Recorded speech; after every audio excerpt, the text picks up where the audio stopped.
Right, so that seems fine. I'm just checking on my phone now at the moment real quick. Right, so that seems fine.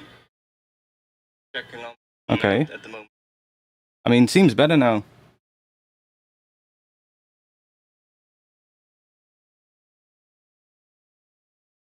Better now.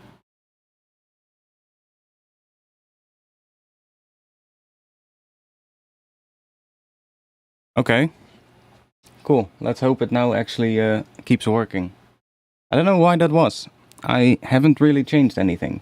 I just made a new stream and I checked the settings and just looked at it and was like, yeah, looks good. And made a new stream and clicked go live and now it seems to buffer just fine. Right. All good so far. Okay. So, let's see what happens. If we now switch here. You had it in the past too? Okay. Anyways, we are now switched. If I do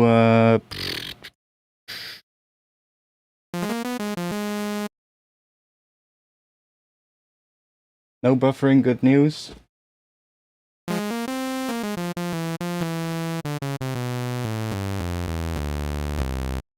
Seems fine now.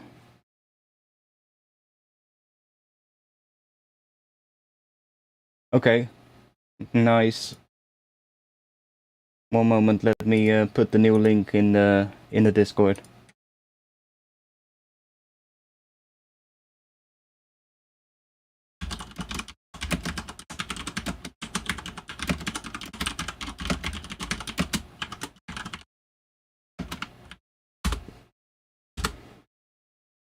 Always nice when we start the stream with some stream issues.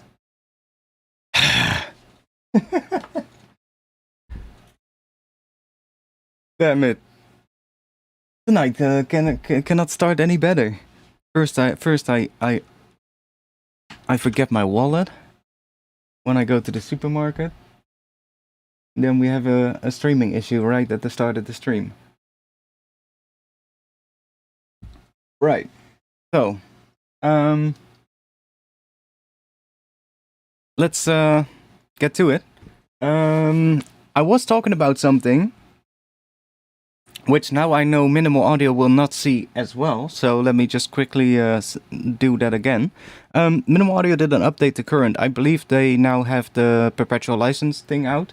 And they added a little update. They added the import pack, which is kind of like a folder import, for wavetables, which is nice, but I have one complaint. When you import a pack, so that is just a folder of wavetables, so in this case we're just going to go to, let's just go to where the serum wavetables are. Let's just grab this one. So we can just import that folder, and then it shows up right here.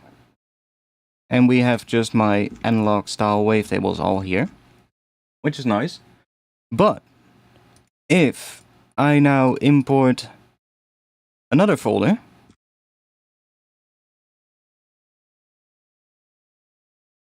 let's say the digital ones, we now have this folder here. And we have the digital wavetables in here, and below that we have the analog style wavetables. That is annoying as hell. Minimal Audio, please just give us the way, just make it show up as individual folders. That would be so much better. I know it's a little thing, and this list might get longer and we will have to scroll. I don't care if you put this user imported folder all the way at the bottom. I really don't. If you want to have your own pack show up at the top first, I'm fine with that, but please give us individual folders. That's my only complaint, but other than that, I'm glad that they added the way to just import the entire folder at once. But still, it would be nice to have them as separate folders. Anyways, I have a bit of a thing that I want to do today, a bit of a chill stream, I guess. We're gonna be making something. I was listening to some movie soundtracks and I heard something with a pretty interesting chord progression that went from it wasn't the key of E minor, but it used the... Which one is that? That's the 4 chord A, the 6 chord, which is C, and then back to E, which sounded quite cool. So I think I want to try do something with that, because I think it could work for drum basting. I have something in mind, maybe with some big epic thing here. I think that would be... I guess we will have like some intro here, but I'm not going to worry about that at the moment. I kind of have an idea for what I want to make here. So let's just, I guess, make some bass first. And let me know if the stream is still... I was already worried. I was already wondering, like, why do I only have 6 viewers when we were just starting the stream and nobody was saying anything in the chat? And I was asking you guys, like, yo, can you let me know if my mic sounds good? Because the audio settings have been, or my driver has changed. So can you let me know? And nobody was saying anything. So I was like, what? What's going on? Looks fine now though, so let's hope it stays that way. So yeah, let's see. I think A to C and then to E is what I want to do.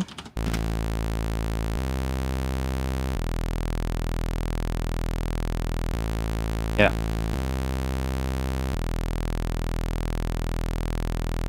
We might have it a little bit more slower in the first section. We might even have this come in later, but for now we'll just start making something here. I do wonder what chords we can make with that. Let's just quickly try on this, because we just have a saw wave here. If we can also make some of the chords that could fit with this. I think it could be cool if we have like... So the root is E. So if we have a high B, would that work? That would make this either a sus2, or that could be the add 9, I believe. Here it would be the 7th, the major 7th, and here it would be the 5th, so that could work. Having a B sustained throughout the entire thing. Let's see what that would sound like.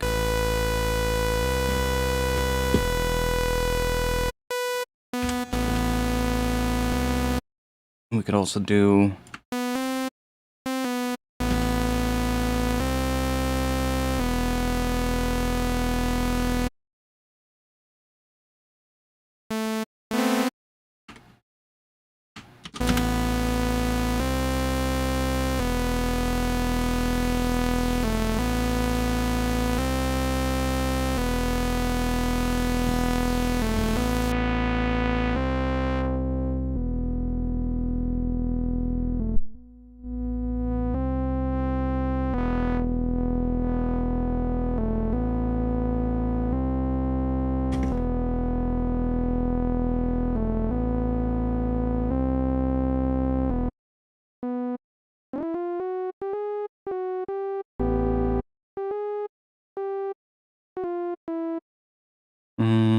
Oh yeah, yeah.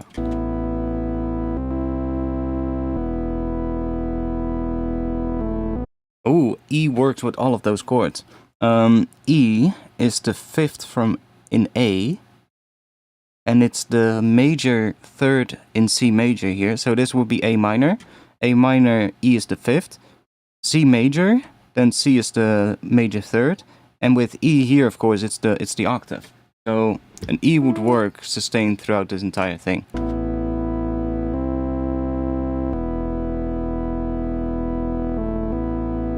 See?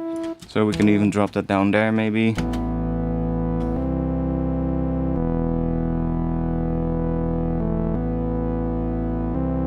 So we can play around with that. So we can have maybe... We will obviously split these up across different instruments.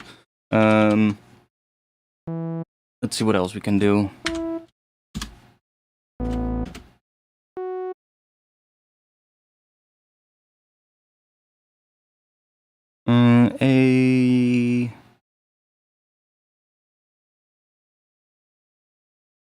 And that would be C.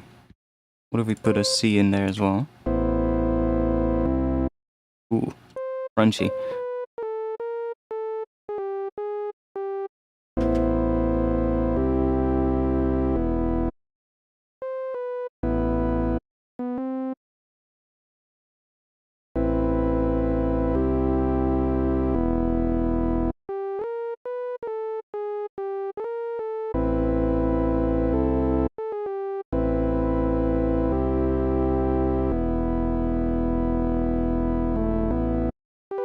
yeah, we can do some pretty cool stuff. Let's just start with. I'm gonna take that out. I'm gonna keep these because these are kind of cool. So let's just create another track here. I'll just drop that in here for now. Let's just make a bit of a bass thing first. Yo, come on.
That actually works already.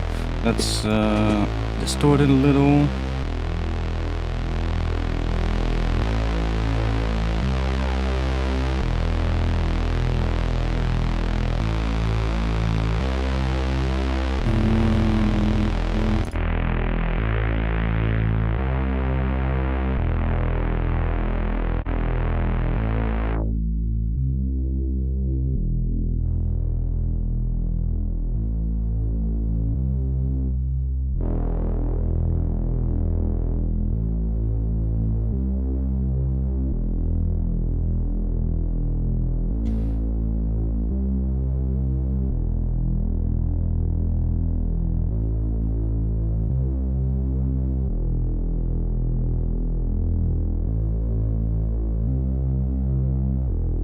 Make sure that we have that.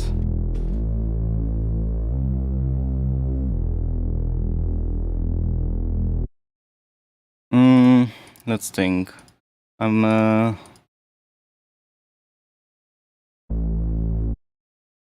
We need some kind of a higher element.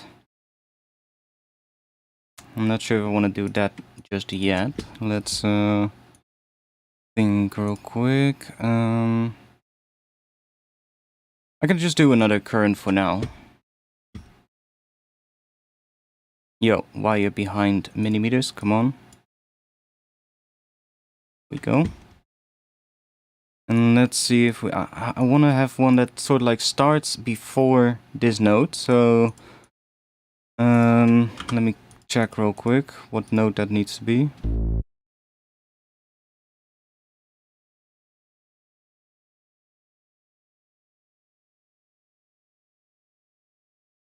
Let's do that.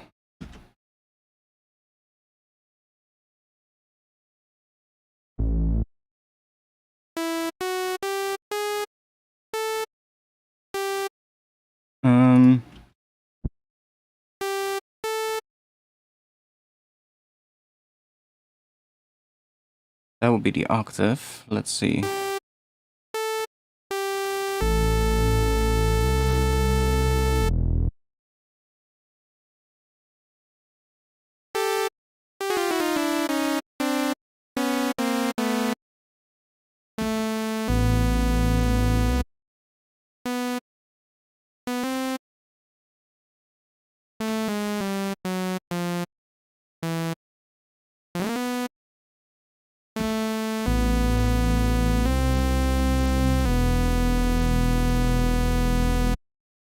Maybe.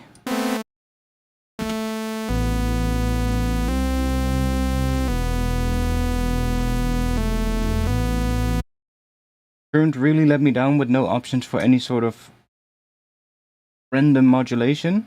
What are you talking about? It has a ton of options for random modulation. You can do a lot with it. First of all, on the LFO, have you seen the randomize button? If you bring this up, it grabs a random shape every time it loops. Have you seen that? That's basically randomized modulation. It's right there. And if not, then you can map stuff to macros and then do it in your DAW, right? So, but it has it right here. So, and then even if it wouldn't, then you can still take like an LFO, map it to the rate of another LFO. Like you can do this and map it to the rate and have that one move around, set this one to randomize, and then the rate is going to be even more randomized. So, I mean, you can kind of do random stuff.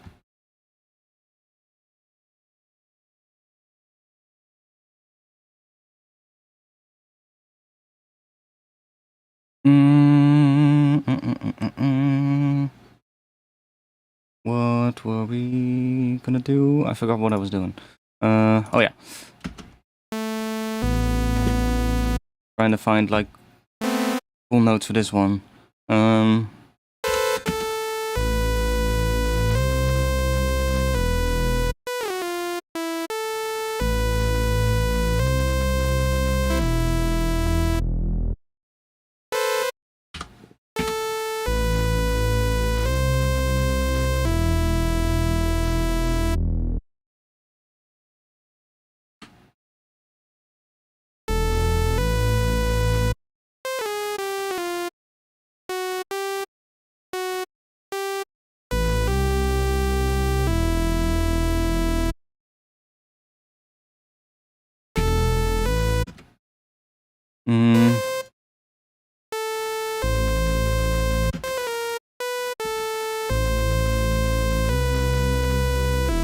That can also work.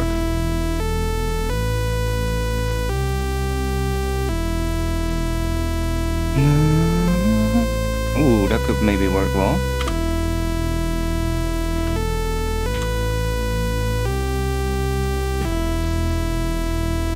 Hey, maybe that will work. Now we need to find like a cool sound for it. The good thing about the piano roll MIDI view is that it basically is the same in any DAW. Yeah, it's just, yeah. There's like some different functionalities here and there, of course, like for instance, the piano roll in FL Studio has like its own whole bunch of quirks and things that, you know, not all of them will have, but for the most part, they're pretty much the same, yeah. I think Minimal Audio also updated the sample library, the sound library. I think there's a whole bunch more samples included, but it might be me. Or they just added different packs or something. Not sure if all of these were in there already, but I might be wrong. Let's see. I've got a whole bunch of ones already marked here, saved that I like. Let's see what we got in here.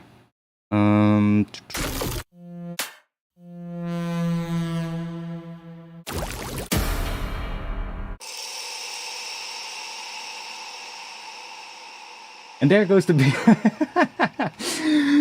Hey, it's no problem, mate. That's why I'm here.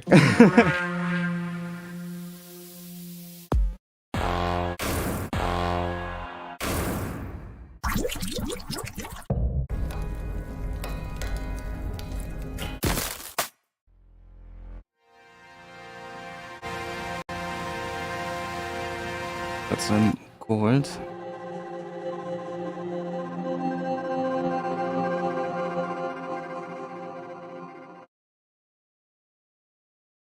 Ah, they still haven't done that. Damn it, Minimal Audio.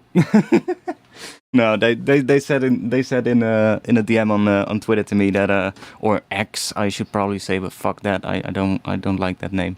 They said to me that they were gonna get to my feature requests that I sent to them. They were just too busy with all the other stuff that people were asking, which is fine, you know. But still, you saw it. I was clicking here, whereas I need to use that. But they're actually gonna do that. Hopefully, they heard my request of locking this thing to this thing, basically making this line a knob that you can click and just move around instead of having to always use this knob.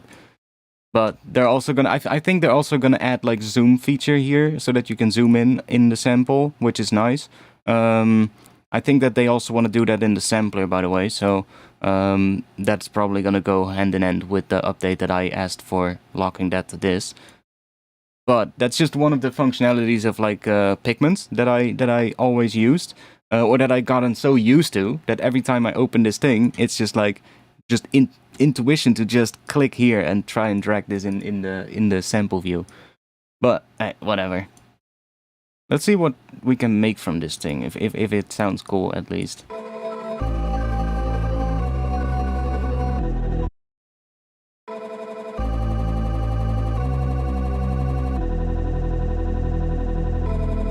I think there's a chord in there.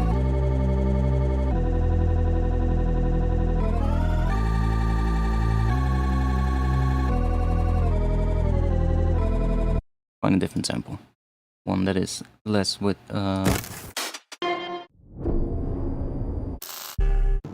if we do tonal here, yeah, then we get all the tonal ones.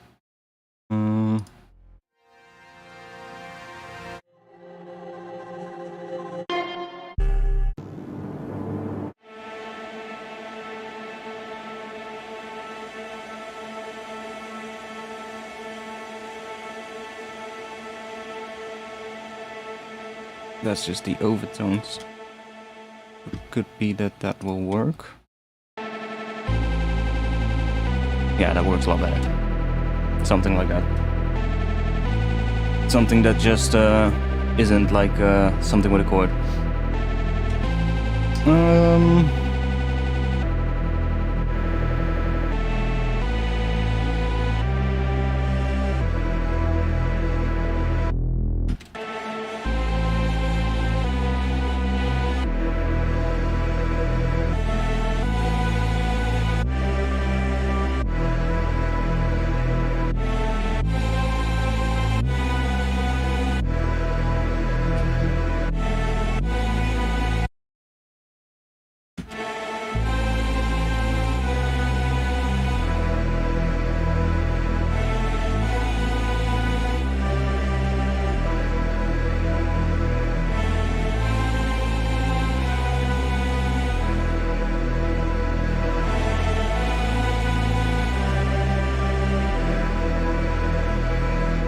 God damn it, now I did it again.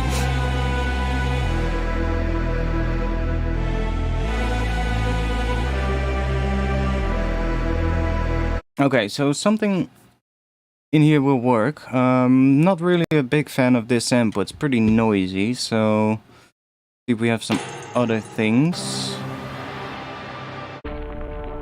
I'm looking for something that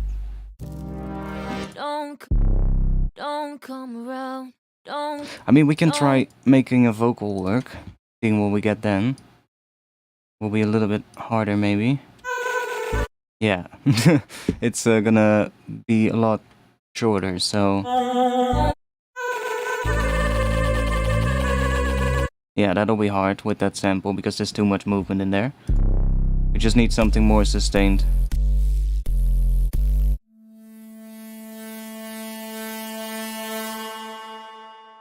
Again, it's pretty noisy, maybe.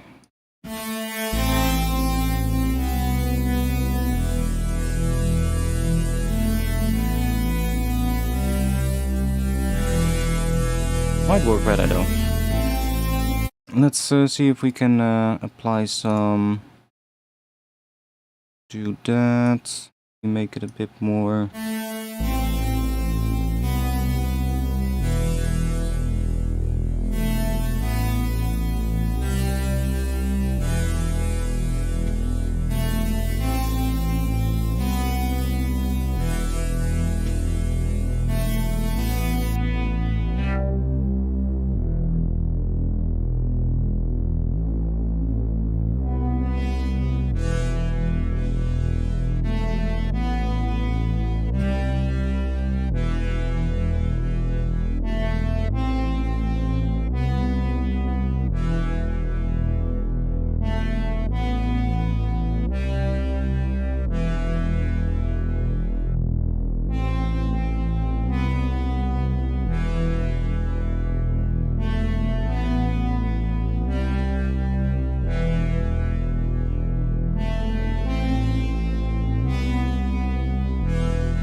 Not sure about that one.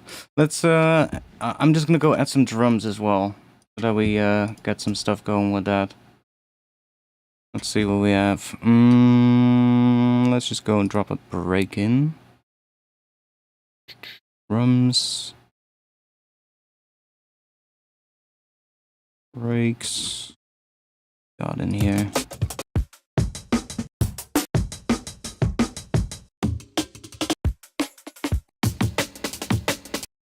Kinda like that one. It's probably getting a little loud. Let me back it a bit.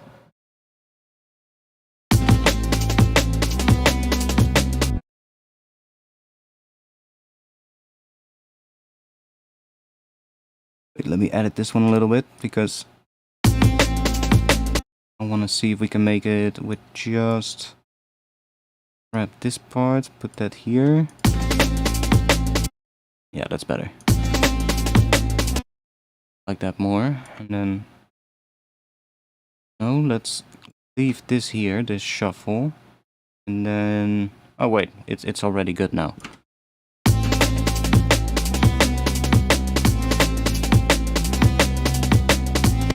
And maybe we can do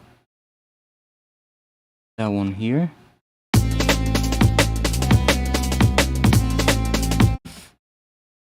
Maybe a bit quieter.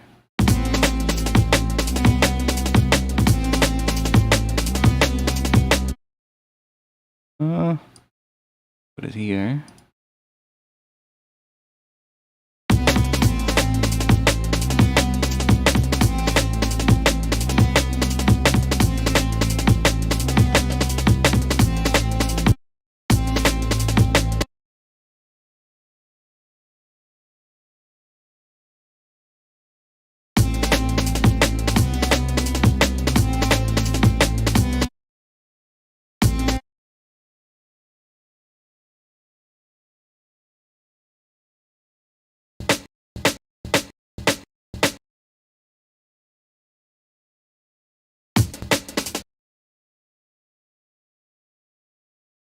Yeah, it's a bit annoying. We don't have a... well, I mean, I could layer it, of course, with some more hats. That's fine. Yeah, that's fine. Let's just start with this, and then again. There we go. Let's consolidate this one. Oh wait, before I do that, I should probably put this on repitch, and then consolidate it, just to be sure. Okay, now we have that. Then we can check real quick if we have all the markers, because I can already see we don't. And some of these might be slightly off, because Ableton is still, you know, not the best at this. So let's just make sure that we add our markers. And let me set that to 16 notes.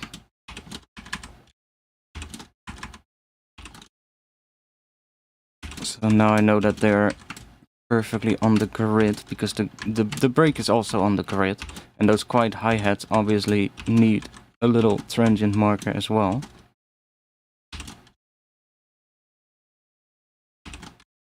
It's a little bit annoying, but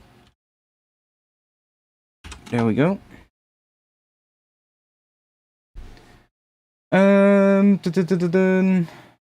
What are you guys talking about? I wish I knew this sooner, because my 30-day trial is about to end now. Ah, well, I mean... I think Minimal Audio is doing a good job, though, with the new pricing thing. It's definitely way better than what they had in mind at first, so... but it's still, you know, obviously, it's still gonna be a monthly payment, so... unless you get the perpetual license, but not everybody has like $200, right? That they can just pay like that. So I get it. I'm already using Vital as my main synth. I'm starting to feel its limitations though, and not many alternatives that are free and as good. No, it's absolutely insane that Vital is free. Let me just put that out there. Like, Matt did an amazing job on Vital, but it's absolutely insane that that synth is free. But hey, that's his choice, and he's fine with making the choice, of course. And a lot of people, you know, give him props for it. Me too. I mean, I definitely think he deserves the props for that. But holy shit, it doesn't make sense that that's in this free. Like I would get it if it was like something like you're mentioning Surge, like something like that becoming free. I could understand that, you know, a synth that's been out for like years and years, and then at some point, you know, they decide, you know what, let's just make it free. I can understand that, but like Vital, when it came out and it was like, yo, this thing is free, and I was like, what? How? Vital makes money with the extra packs. Yeah, I know. That was the whole goal as well of Matt to set it up that way, and I think it's an interesting approach. You know, it's a different way of doing it, but yeah, it worked, right? So why not?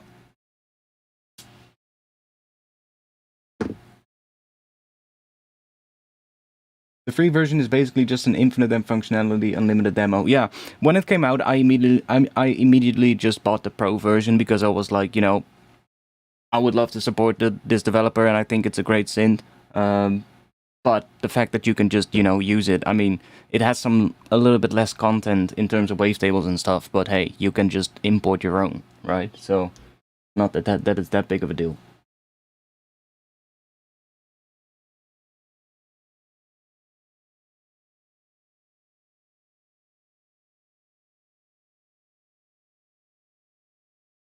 I feel like it would be a good idea for them to have like extra first-party expansion packs, I guess. And by the way, yeah, what we were making, we were just getting into something. We had some stream issues at the start for no reason. I don't know why. I just restarted the stream and it was fixed. So just YouTube being YouTube, I guess. But the stream kept buffering, so we're just getting into it at the moment. Trying to make some thing. I have a bit of an idea for chord progression that we can use for the track, which goes from A to C to E. Meaning, let me just actually check real quick, because I haven't even checked this on like a proper thing yet. I just started making it with these notes, but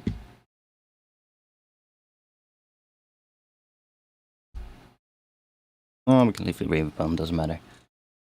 So wait, let me also put in the little visual aid for you guys. Virtual piano, where are you? Open. Make it a little bigger. I should probably save that as a preset. I can probably save this as a preset with the size already bigger. But let's see. I was thinking about doing something with the basically in the key of E minor. So to come back at it, I was listening to some movie soundtracks earlier today. And basically I just had a playlist on with like movie soundtracks from like this year, I believe it was. And the Oppenheimer theme came on. And it is a really weird theme. Let me just put that out there first. I haven't seen the movie yet, by the way, so don't put any spoilers in the chat or anything. I might still go and see it, but I haven't seen it yet.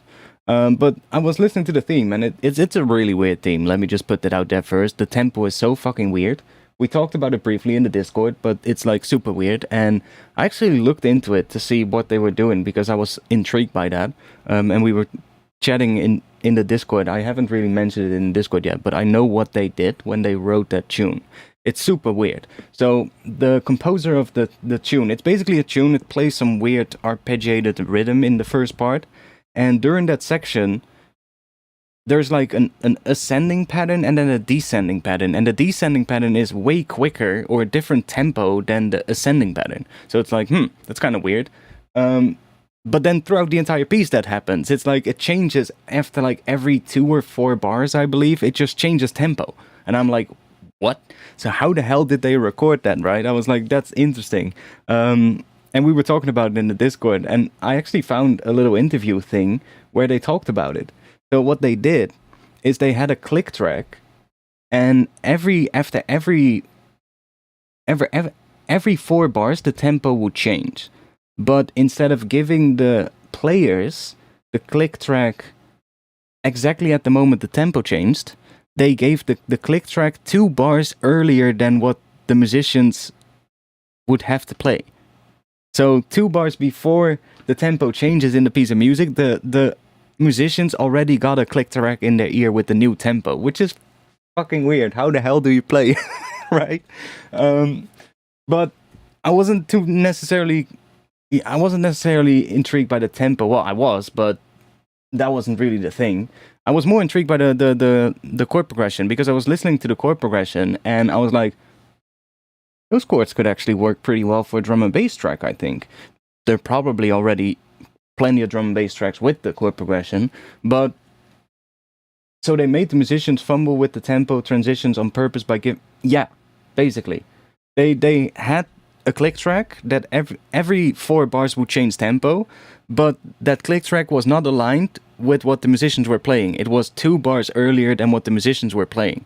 So every time the musicians are playing just, let's say, in 120 beats per minute, and then 2 bars before the tempo changes, they get a new click track. And you can hear in the music as well that during those 2 bars, the musicians kind of adjust to the new tempo. It's not like a smooth change. It's just, well, sometimes it's a little smoother, but other times you can hear that there's a slight adjustment happening that just happens slightly before. And then when the tempo change happens, the arpeggiated rhythm also changes tempo or speed, I guess. So it's like, then it suddenly becomes more obvious. But it's really, it's a weird fucking soundtrack. Or a weird theme, let me just put it that way. But the chords underneath it are really simple, actually. It's in the key of E minor, so we're not hearing anything. There we go.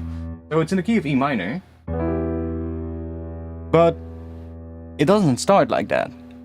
The first part, it just plays some, I don't know the pattern, but it plays a pattern. I believe it's based, the arpeggiated pattern is kind of based around the C major chord, but then, and then it uses an F sharp in there as well. I don't know what the pattern is, so I'm not going to be able to play that. But for the first part of the track, I believe the arpeggiated rhythm is kind of based on the notes of C major, except it's not using F, it's using F sharp, which is from E minor, but you don't really hear that's E minor right off the bat. And then when the first chord comes in, there's like a C note as well, a low C note coming in the bass, that reinforces that sound of C. So you're like, And it kind of would make it C Lydian then, I believe. But then an A note comes in the bass. So that's just, then suddenly it becomes A minor. And you're like, okay. And then E comes in for the first time, which is the root. But that progression from A to C and then to E is what I really like. So then we get that to that, and then the E. I really like the progression.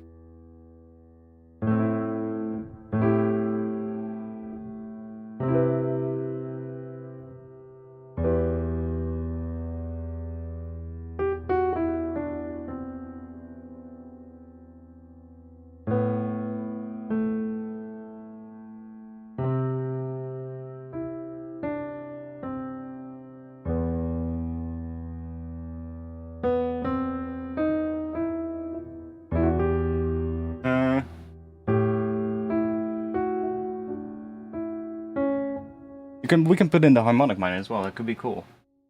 We can also do. Ooh, kind of cool. That's a B major over E.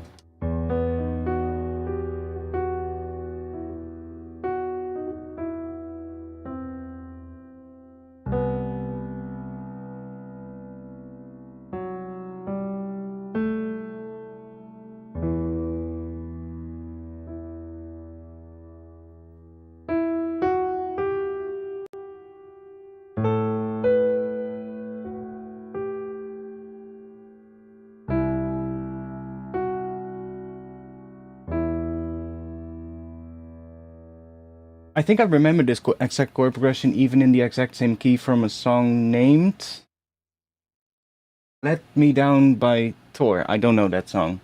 But it's a really common progression, I think. What is it actually? I don't even know. I haven't checked. A, we're in the key of E minor, so that would be A is the 4th.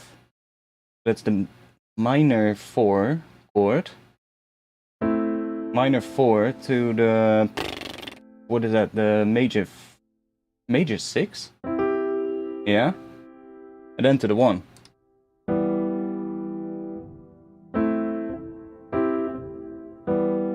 That's basically what it is. But then we can put in like some, we can leave out the 3rd on the E chord, or we can, you know, to make it more interesting. So we have those bass notes here now as well.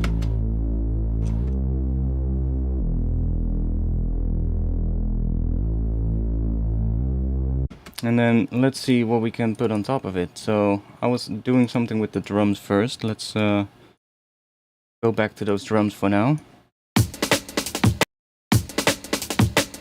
Okay, I'm going to do a little slice to new MIDI track. Yeah, that should be good.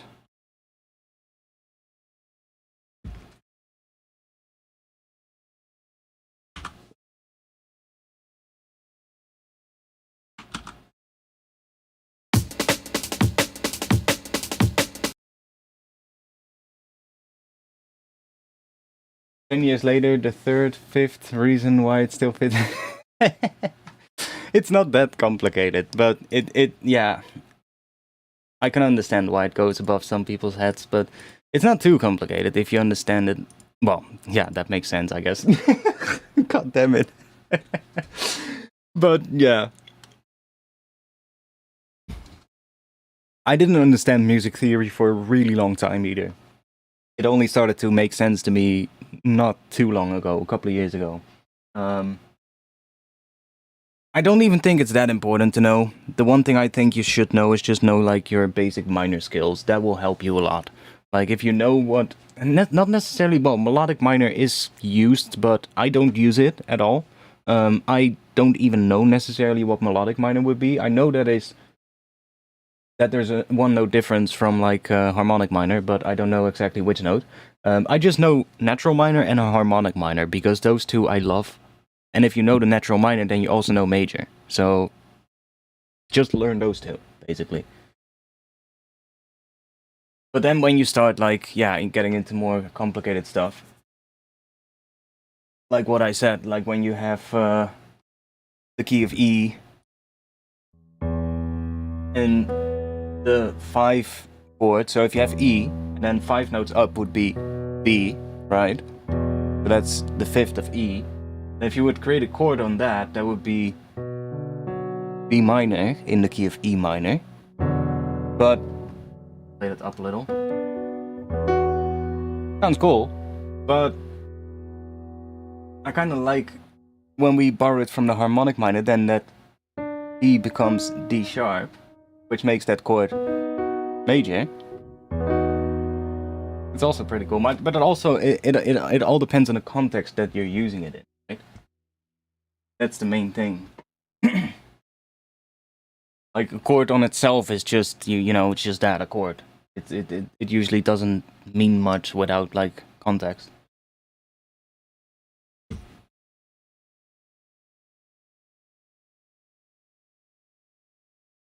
Anyways, let's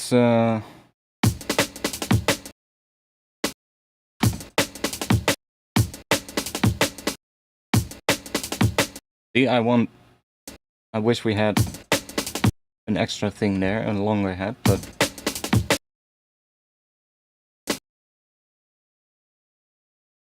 it is what it is.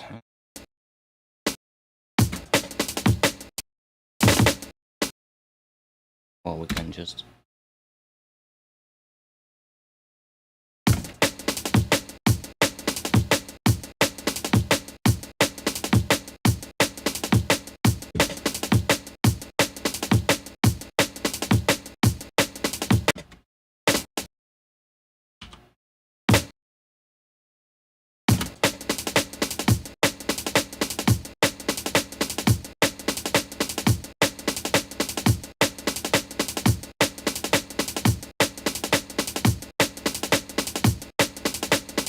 Another thing that's really helpful to know is circle fifths. Circle fifths is also really helpful to know because that makes modulating keys really simple, and it usually also, you know, makes it really simple if you have a sample, for instance, to figure out what the key is. Like a lot of times, like circle fifths just means nothing more than when you have like, let's say we have a C, right?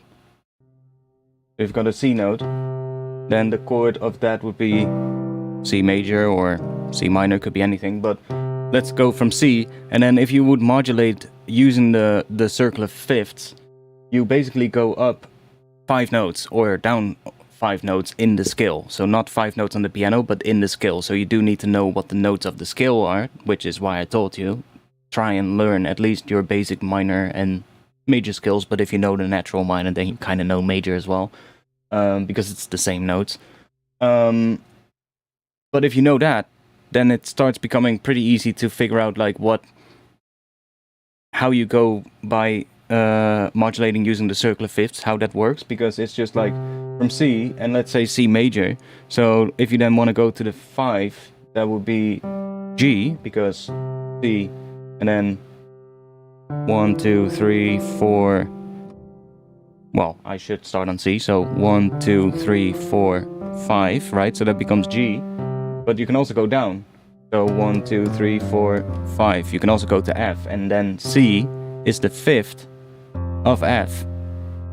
And in the other way around, then G is the 5th of C. And then we can keep going, because D is again the 5th of G. And then we can keep going, because A is again the 5th of D. Right? So you can keep modulating like that.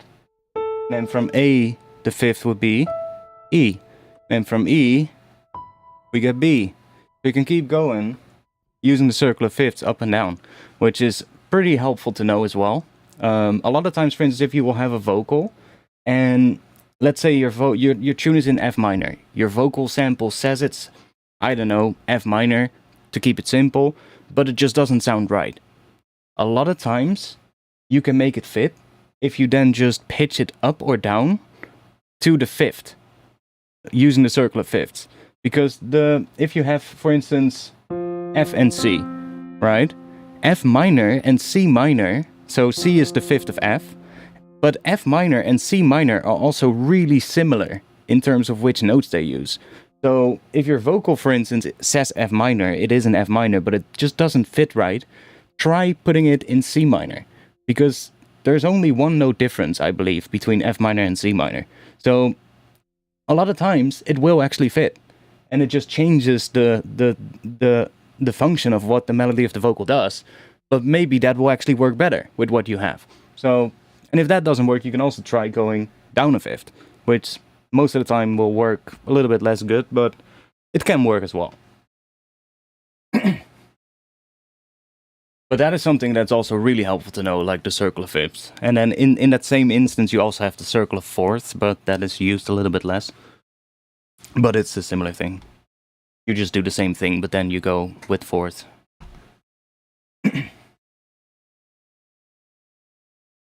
Yeah, it's also helpful to know what like but like a lot of things with scales as well is like when you learn one scale, you kind of know a lot of them already. It's just that you need to know with what they are. But like if you have C major,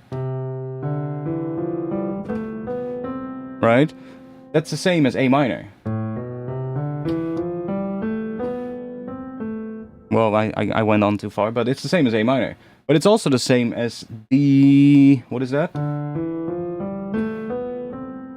Is that D Dorian, I believe? Not entirely sure, but I think it's D Dorian. But it's the same as that as well. There's also a Phrygian. E Phrygian? Or B Phrygian? Not entirely sure, but one of those is also using only the white notes. Like, there's a lot of different skills. For every different note you start on, there's basically a skill using just a white note. So if you know A minor, then you kind of, or C major, then you kind of know, what is it, 7 skills already?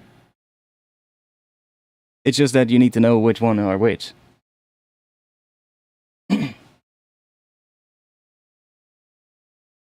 But it goes so deep, music theory. And I'm not the best to explain it, honestly.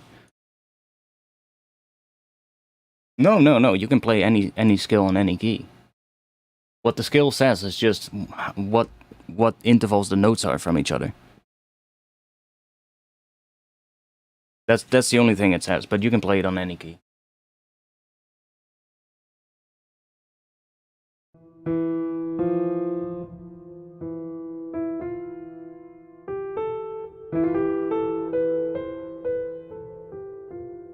Yeah, E Phrygian is using just the white notes. Because if we turn the G into G sharp, then we get major Phrygian. Yeah.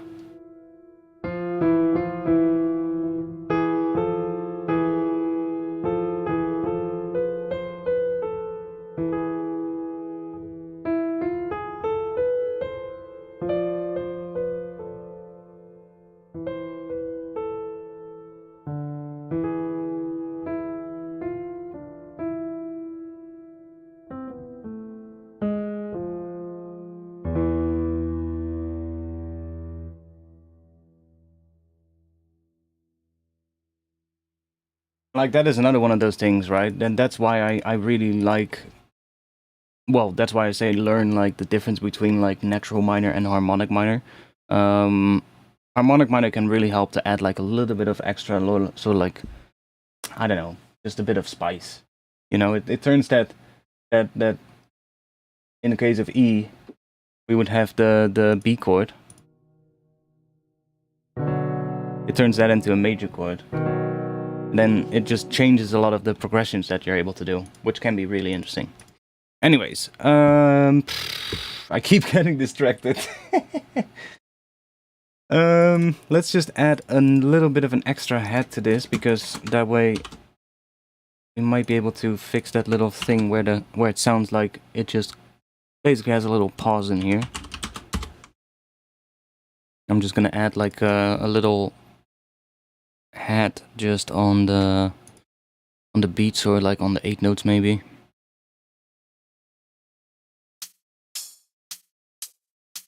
Let's add in a drum rack that we can put in a couple ones.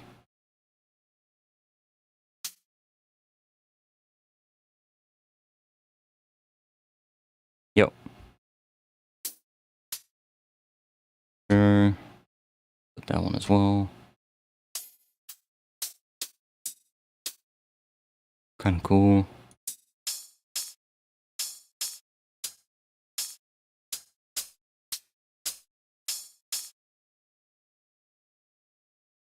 Bunch more. Cool, that should be enough for now.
well, guitar and bass in general, of course, are like it's a completely different layout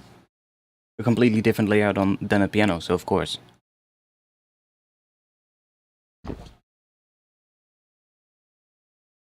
it's a completely different like layout. So yeah, I'm not too familiar with guitar and bass, so I don't know too much about that. Okay, so I'm not sure if we're gonna have these drums, but let's just keep them in there. I wanna think real quick what we're gonna do. So let me... I said I wasn't gonna start here, but I am going to start there. Let me just build something up real quick that is gonna sound a bit interesting, maybe. Let's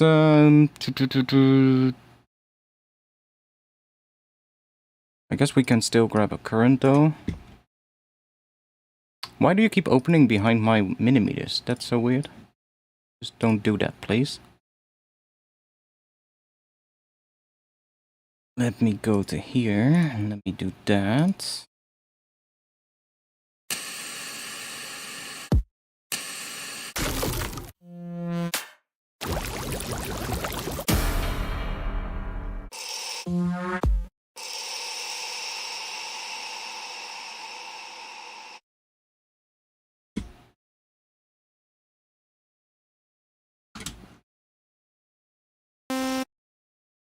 Oh yeah, of course.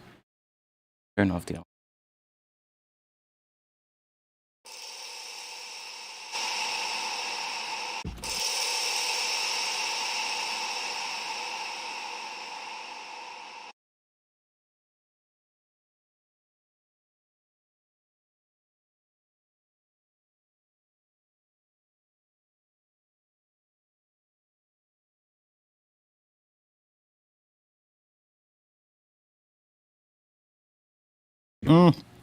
I have Cardinal,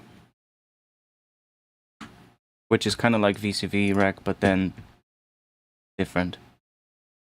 Free. We might be able to use that noise. I kind of like that one, so that's why I bounced it. I want to check real quick. I want something a bit lower.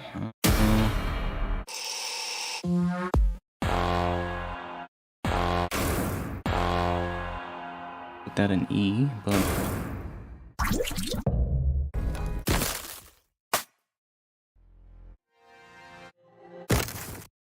come on. I know that there's a bunch of ones in here that I saved earlier.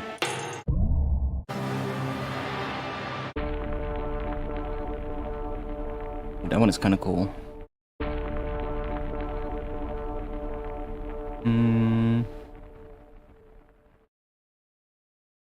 That's in D, so let's see what happens if we...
Again, that's so weird. Just stay here.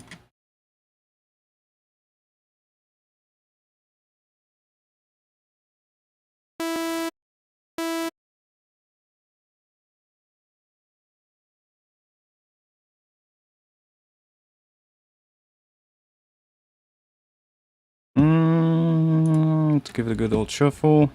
Oh wait, let's go to sounds. Good old shuffle. Say tonal.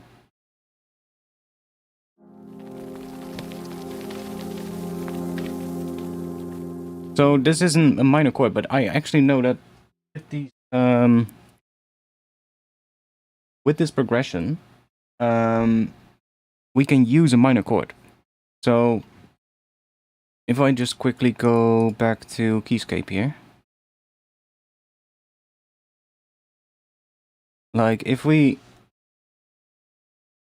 have a little look at what we had. So the key is E minor, right?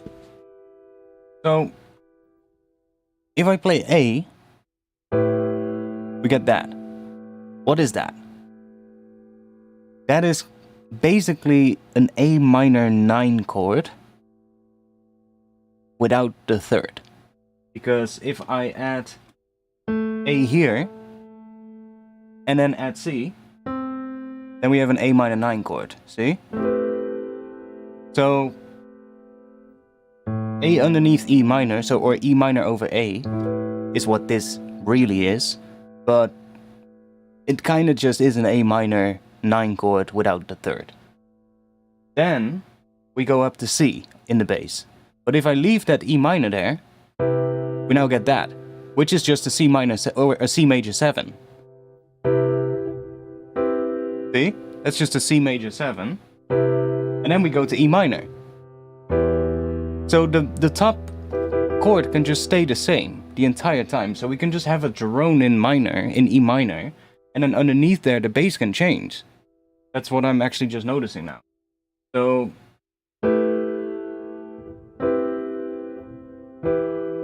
see?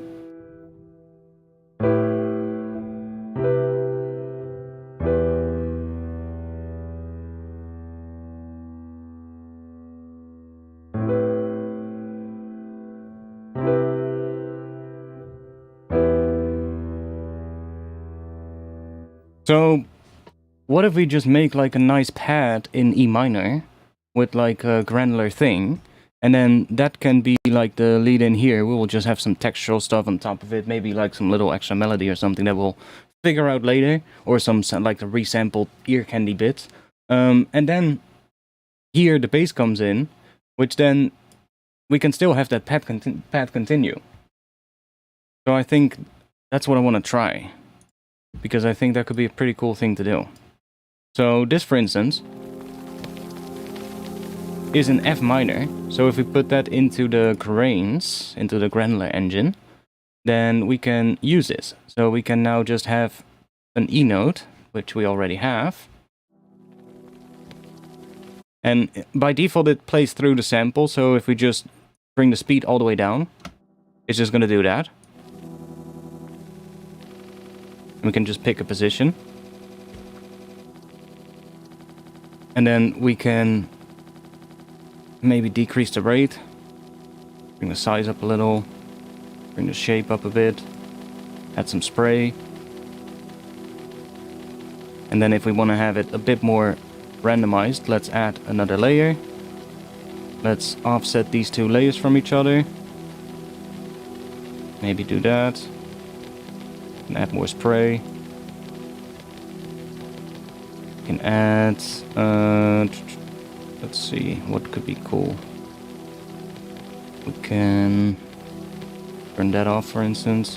The punch, what that does, it basically, I think the first grain of each new note will have an immediate onset, yeah. So that's only helpful, that's only really useful if you're making like percussive elements, things that have like a strong transient, and you want that granular engine to start right away, then you want to have punch on. But for like pads and such, I usually find turning it off is kind of nice. This granular is the same level than Pigments, kind of. It has a different option, like this layer thing is different. basically it creates a secondary stream of grains which you can offset from the first one, which is kind of cool. But Pigments then has the multi-sample support, so you can load multiple samples into the Granular engine and switch between them, which this one doesn't have. So, they are very similar in terms of their layout and how they work. For instance, we can also do like these white sliders here are randomizers. So if we do like this, then every grain gets a little slightly randomized on the shape, for instance. And we can do maybe that on the level as well, then you get this. Okay, so we can just give like randomized level to the grains. Maybe just a little bit.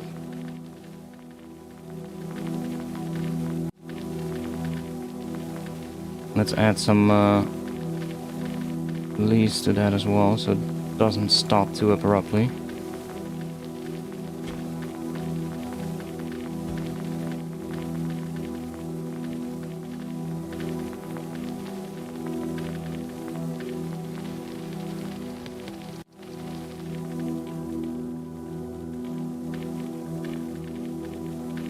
But where I think Current really shines is in the effects section. It's just there's so many cool effects that they've made.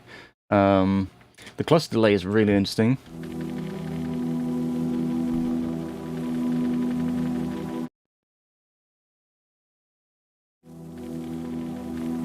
Let me just do this real quick and hear what it does.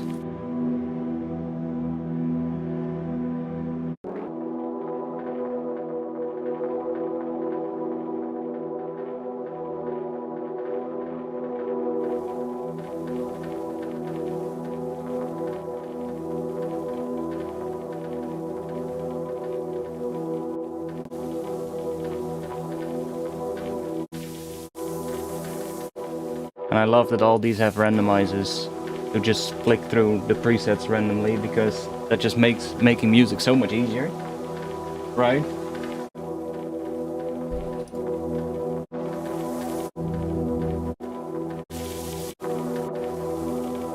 No.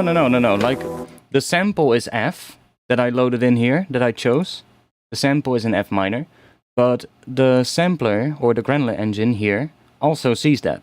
So it knows that it is in F. So it sets the root to F. If the sample would be labeled as E, for instance, it would set this root to E. And that means that then afterwards you can just play any note and it will be in key, because it knows what the root note of the sample is. That's the great thing about having this like natively implemented in the synth, I guess, versus like importing something that is like from your own sample library. You can still change the root when you do one of your own samples, but like the ones in here will have the samples labeled, so the synth knows. Yeah, because the track is an E that I'm writing. The track is an E minor, so that's why I would put an E in there. So that we're not getting F minor, but we're getting E minor. If that makes any sense. Like if we take this pad and let's just quickly grab this bass, we can check real quick if it actually works. It should. Let me turn this one off.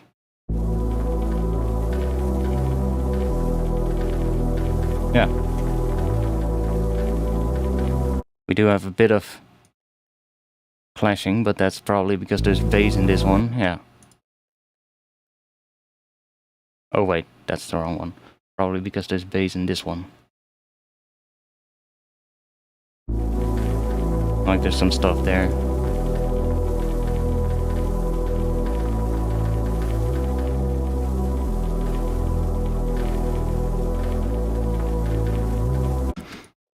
If I now want higher notes as well, I can just stack an octave. I should.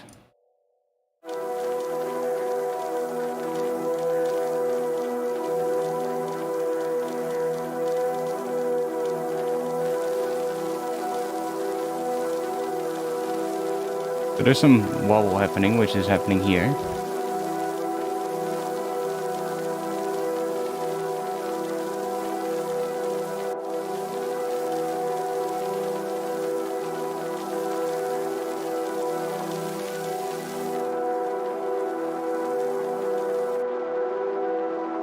Kind of like it at like 100% wet though. I like that it takes out the noisy bits, the crunchy noise.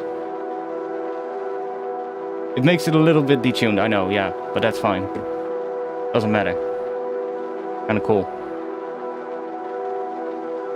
Not sure if we can control that. Facing, I guess it's...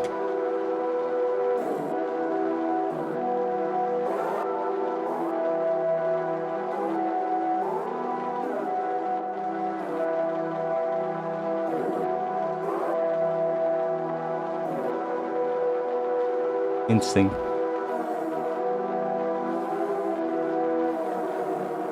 Can do so many weird things with this thing.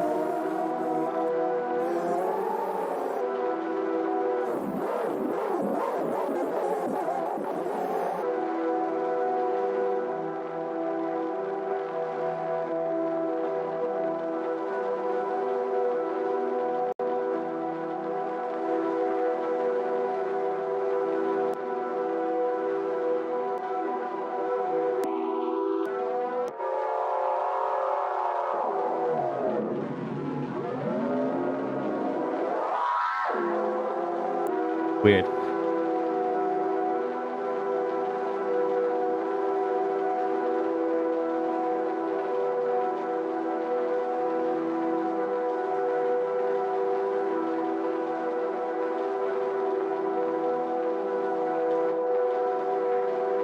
Yeah, and that's just one of the effects, right? There's so many cool ones in here. Chorus is pretty helpful as well.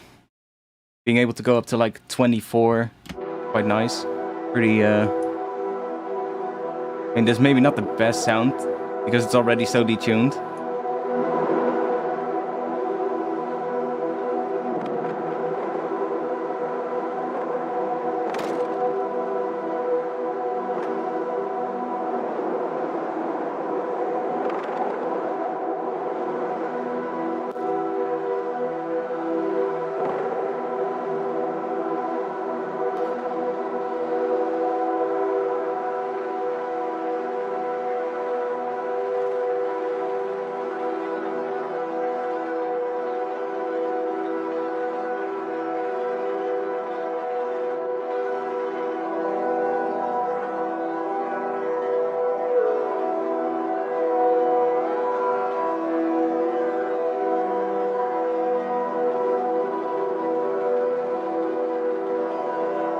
So weird.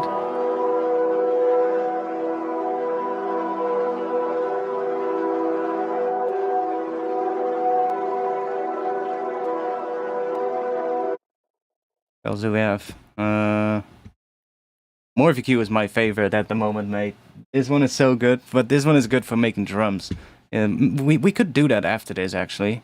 Make some drums. I'll show the Morphiq then, because this thing is absolutely insane. Riff Distortion, of course. The phase is quite... I haven't really used this one a lot.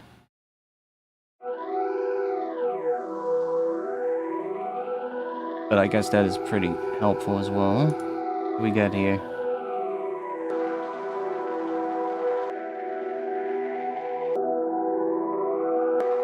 Huh, nice.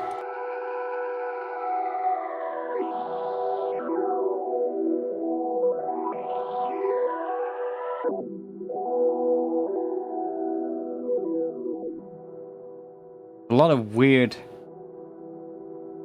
like controls that you get, but they're really interesting.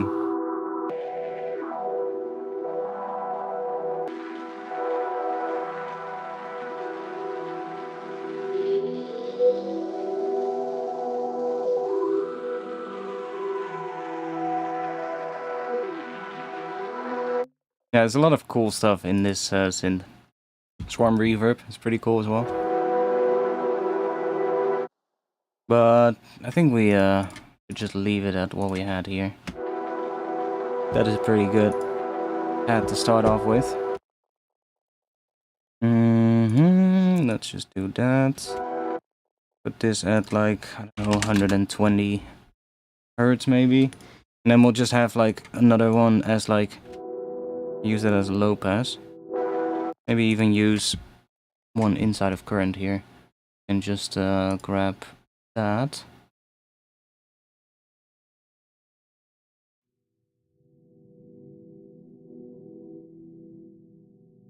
If I put that before the compressor. Or let's put it after the compressor and then we'll do that separately. But like something from there and we'll just make it go up all the way.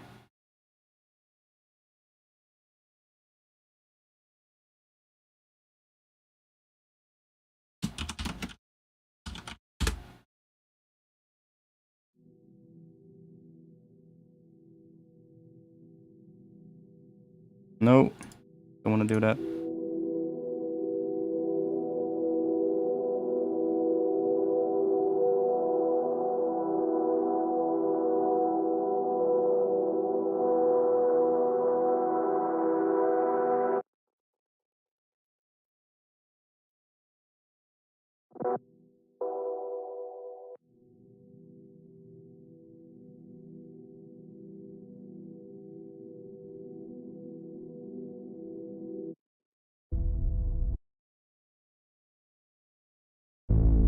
Okay, let's put everything aside. Let's do aside.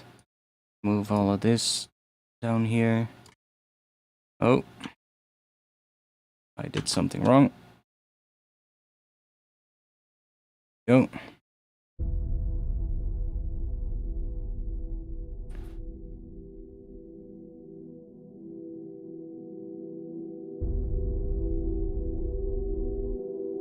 I think I might want to have this come in more.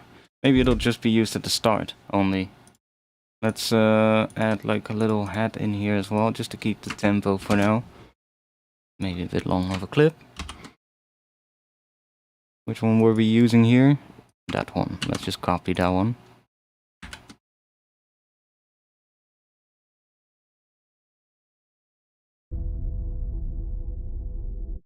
Turn the drums group on. Maybe a bit much. Let's just do that.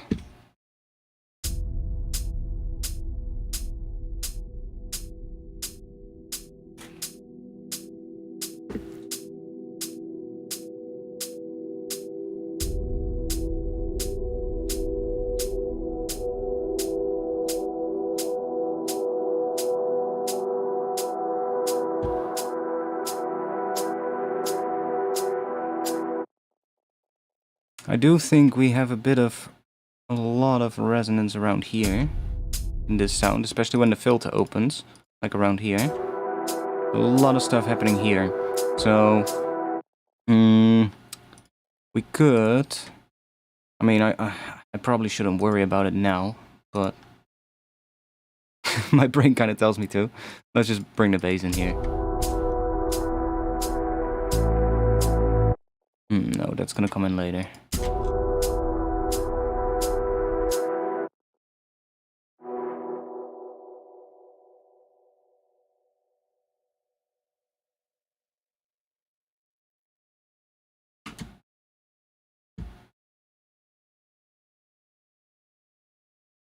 Stupid.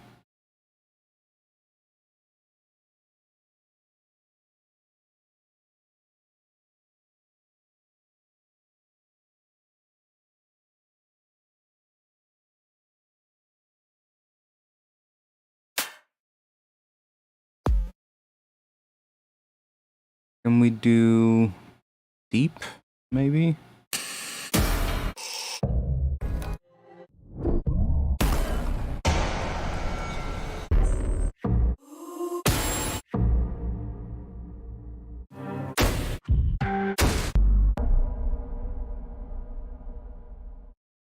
Do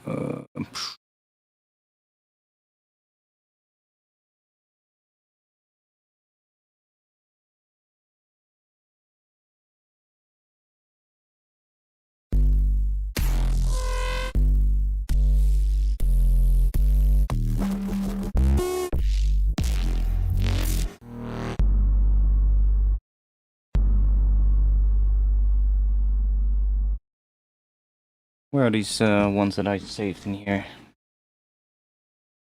What are they labeled as? Oh, they're labeled as sub. If we just search for sub here, Does that work? Ah, that works. Nice.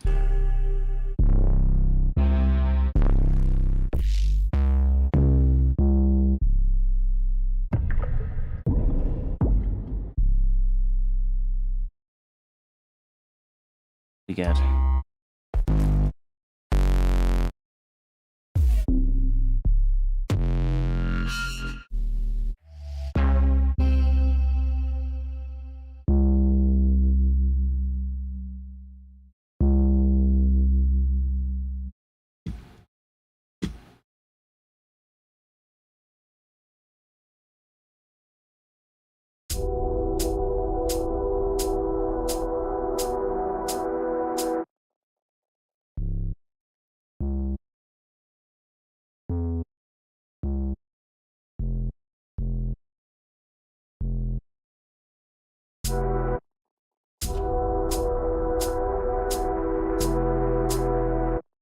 Is that is indeed pretty out of tune now, I think.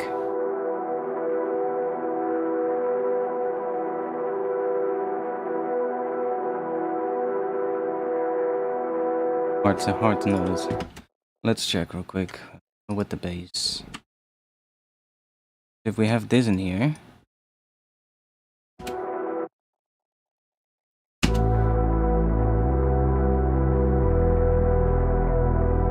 It's not too bad. Not sure if I can fix it. Let's see. Well, I can fix it, but...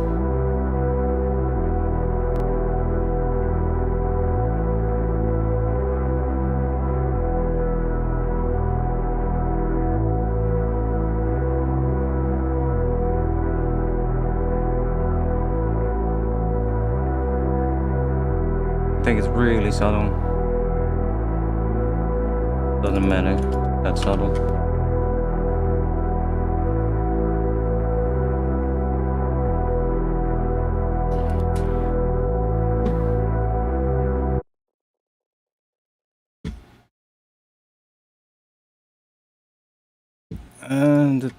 And let's bring you.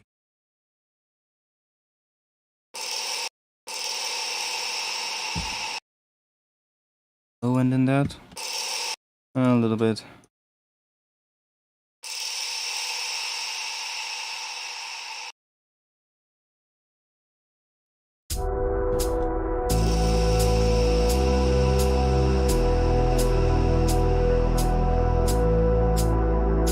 I think that's gonna come in later.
It kind of wants to start on E, I think, because we have that chord.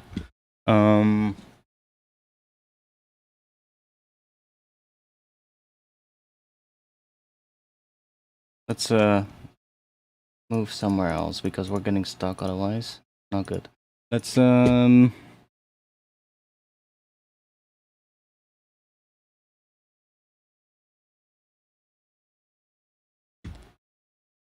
let's go and grab something else real quick. I need something for the top thing that I hear in my head so that I can right dress to it.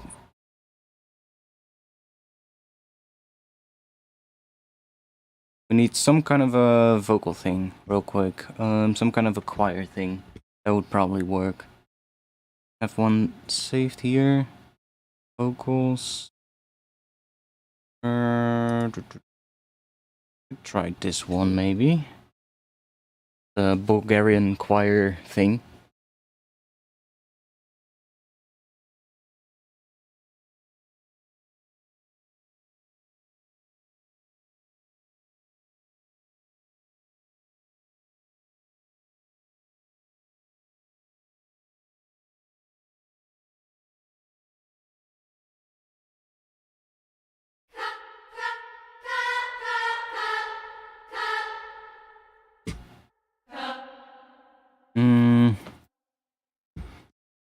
Think so.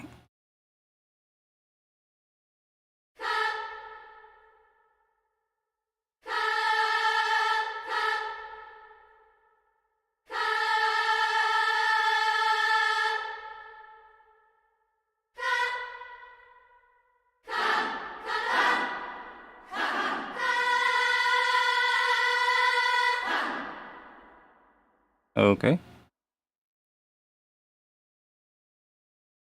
Why does that cut off?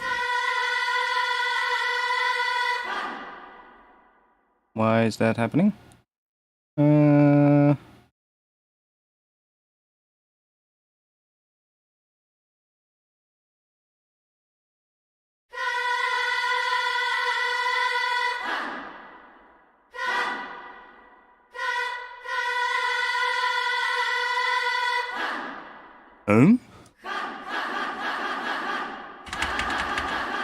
Why does it go to the staccato one?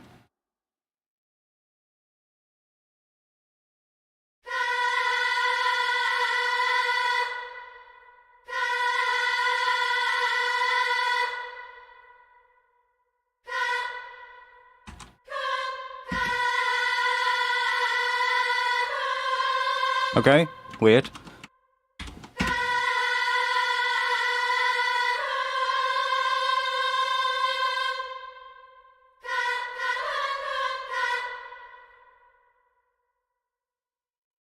Oh wait, my MIDI clip is off. There we go. So I'm thinking real quick.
Oh, I like that.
Kind of like nice for like an end section, but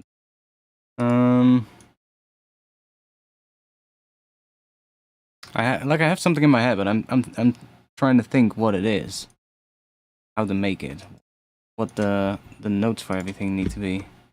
How are we gonna figure that out? How are we gonna figure that out? Maybe with this patch.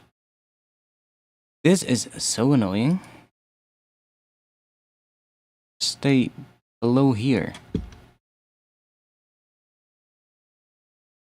Maybe that one can work.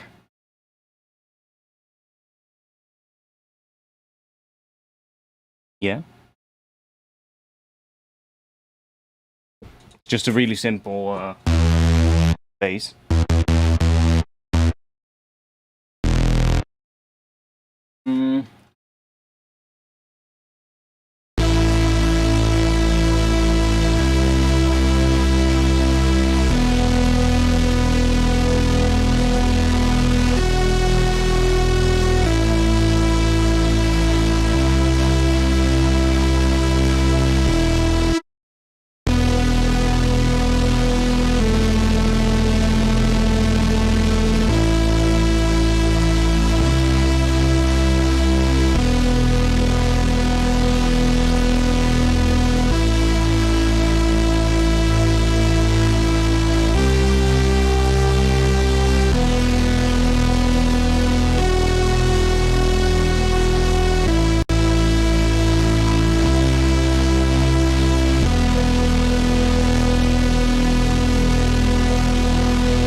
Some very cool things there.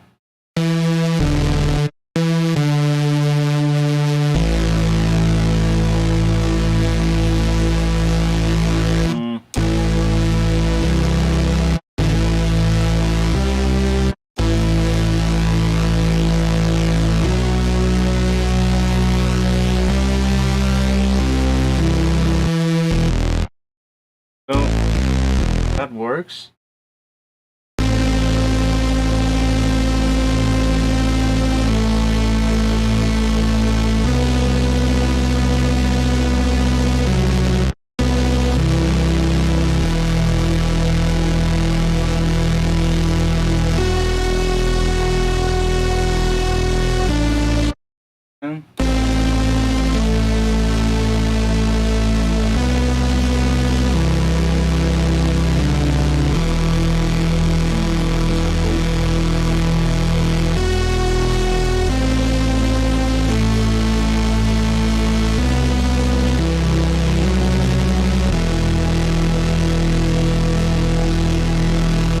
Something like that could be cool. Just make it with this patch real quick. So we have the bass doing A to C to E.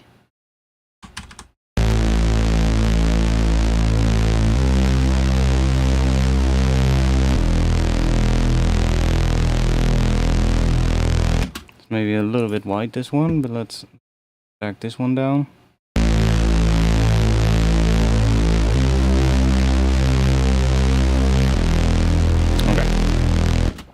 So then on top of that, we can do, the first thing I was doing was C. So what was it? Ta-da. And also do this. It feels a bit fast if we do that, so let's just leave it at this then. Ta-da.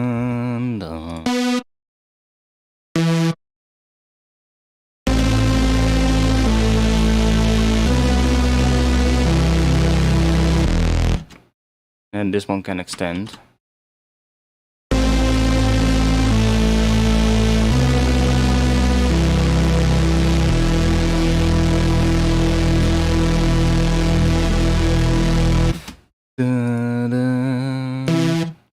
Leading tone into that is D, exactly.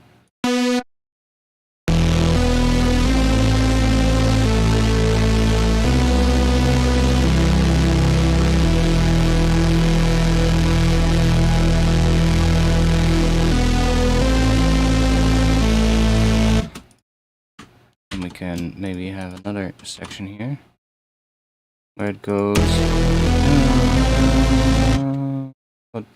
go to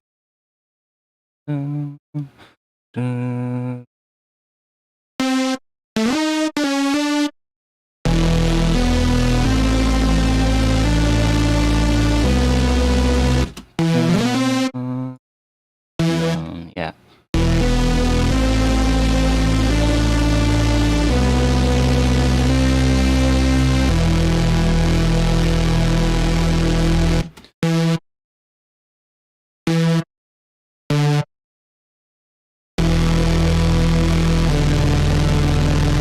It's sounding a bit weird because we have this all being basically playing through distortion.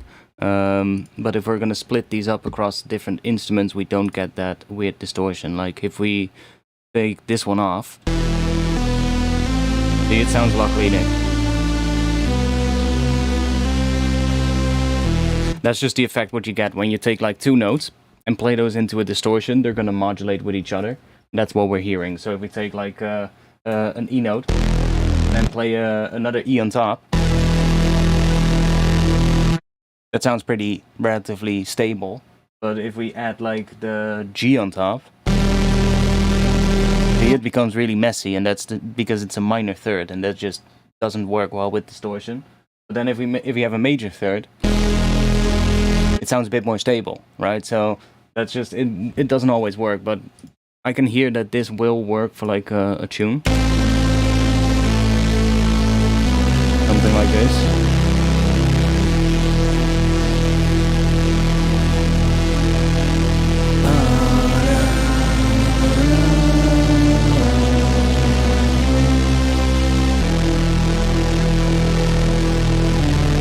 And this one I'm not sure about there, but let's just extend that for now. Okay, so let's see. Let me for now just move everything down here. Let's see what we get. Yeah, it's maybe not the best example here, but it's really easy to demonstrate. If we just take an operator, like if we take an operator and let's just drop these in here, so these same chords.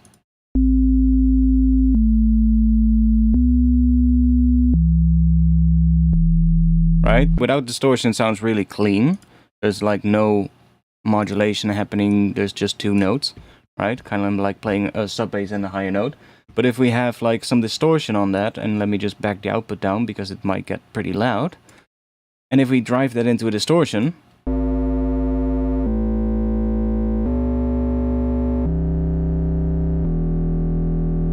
do you hear how certain notes are more stable than others?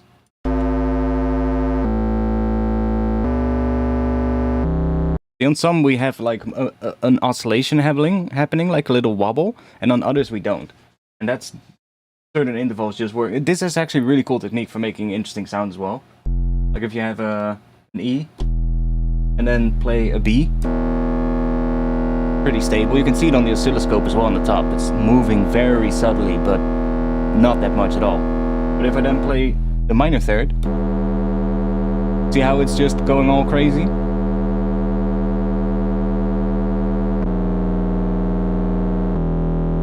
In an octave, it's just completely steady, because they're perfectly aligned.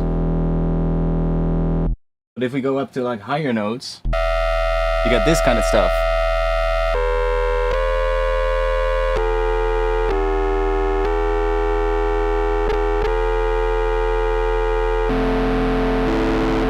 Or even with like distortion, you can do some pretty cool stuff with chords as well.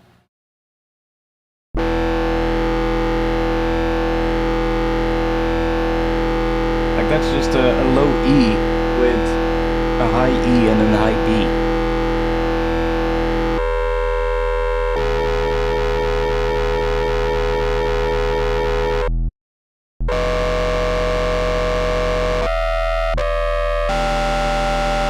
Really weird.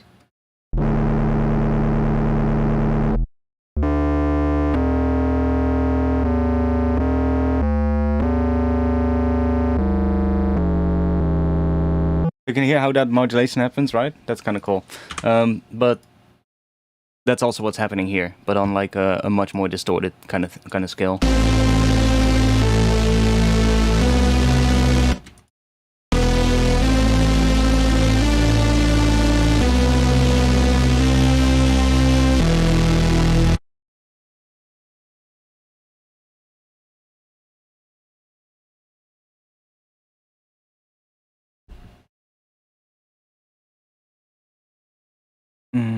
Right, so this is kind of cool thing.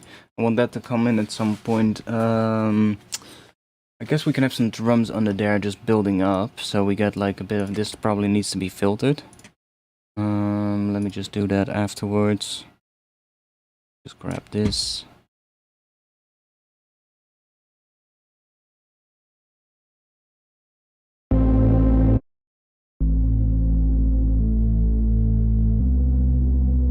You can also hear it now still.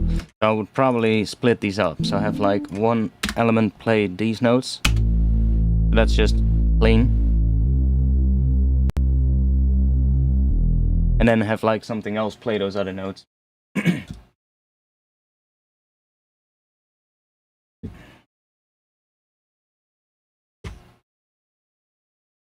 But I'm first thinking about what that theme is. So that is kind of nice.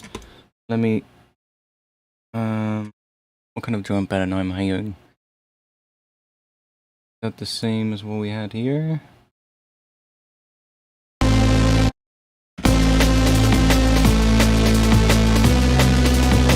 Don't think so. Let's low pass this again. Think I want this pattern. One that we had earlier. This pattern. I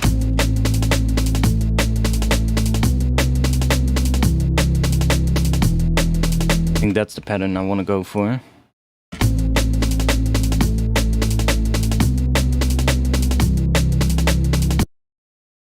Loop this. Before we do that, let me remove the that I'm not using. There we go. And then let's loop that. And then here, I'm gonna do this.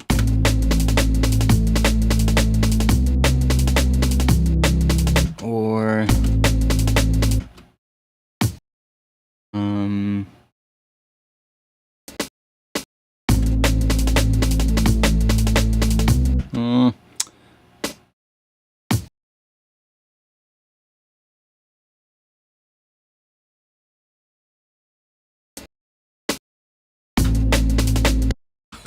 also just do that.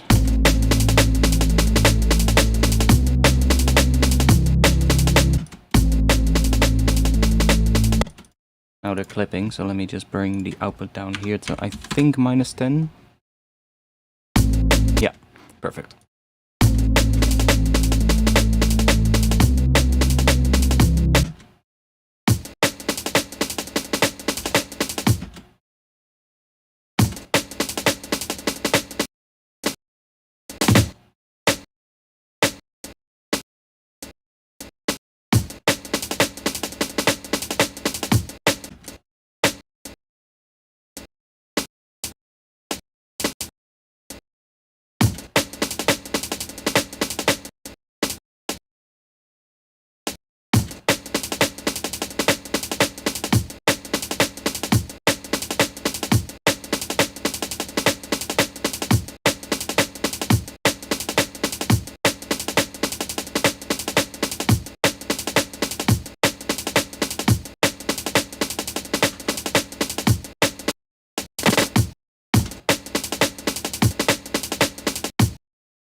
Yeah, it does need that extra little shuffle thing.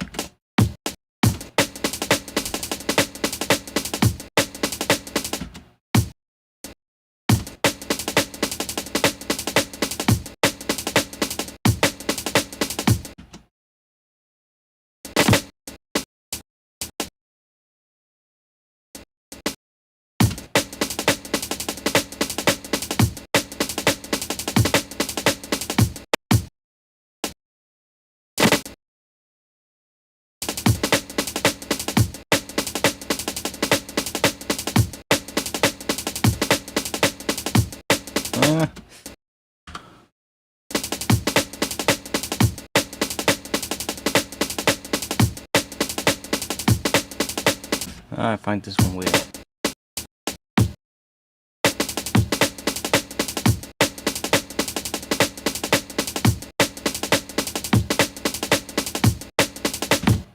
Maybe.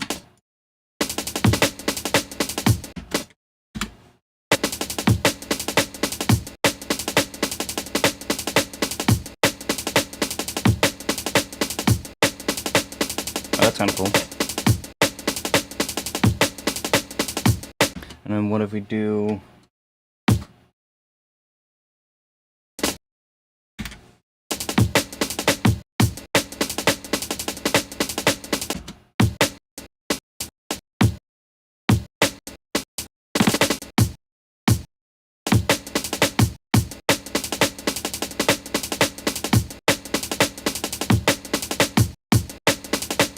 something like that.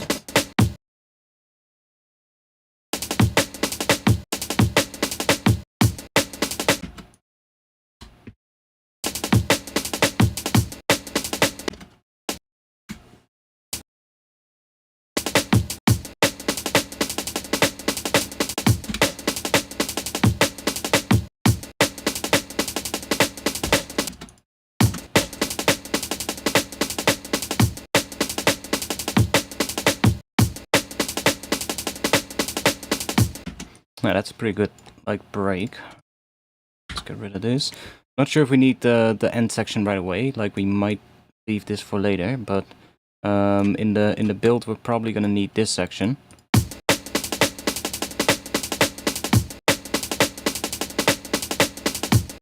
That's probably what we're gonna need in the build, and then being filtered. So I guess we have a filter here. Yeah.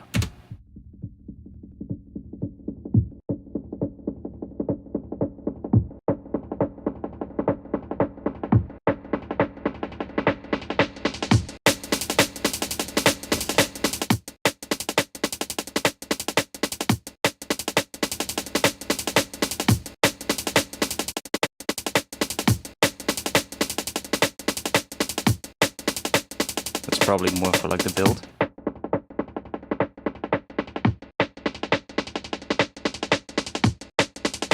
Yeah, that seems more like it.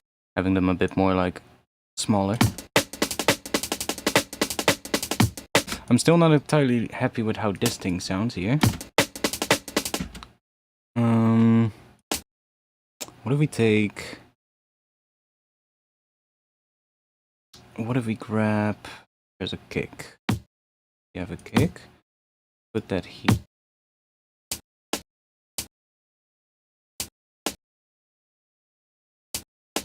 Basically the same thing.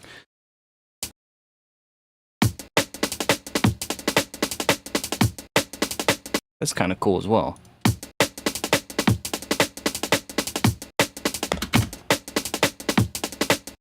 Or...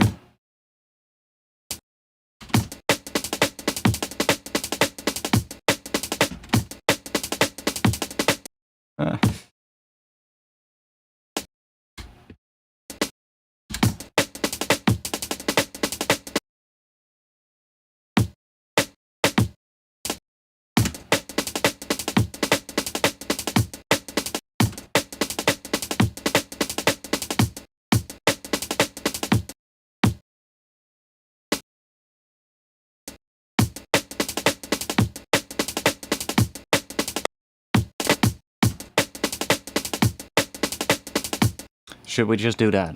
Just keep it simple. And then we have this one for later, for the like the answer section, I guess, for like the last little section.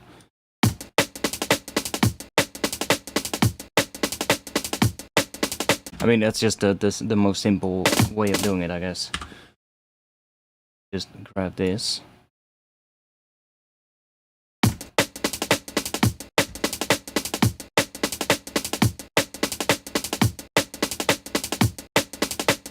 That would probably work.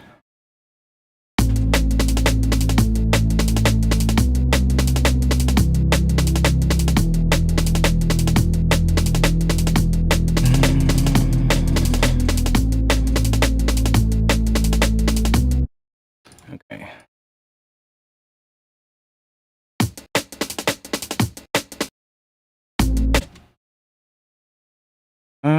I'm completely all over the place today. Sorry, everybody, but I like these chords, but where to take it from here? Let's think. What do we have here?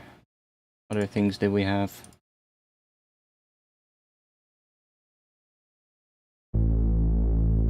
That's just a bass that we can get rid of because we have a better one now. This. Oh yeah, we had that thing. What can we do with that?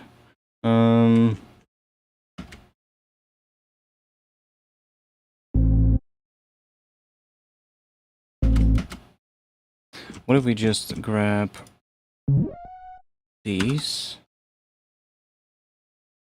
and drop them in here?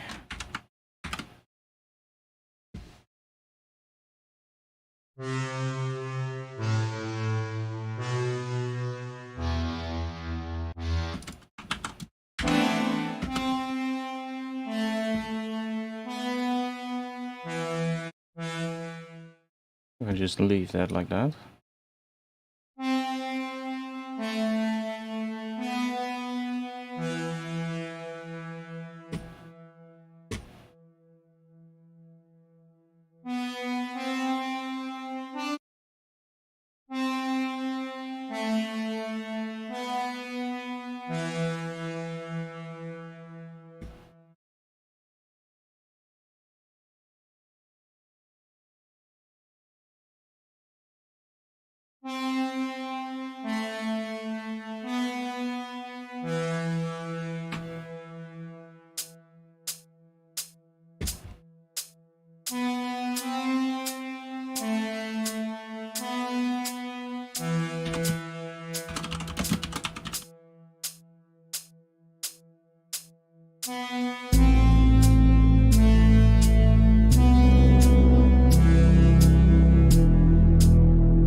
That one sounds pretty cool though, but I think it's just nice for like the start of the whole thing.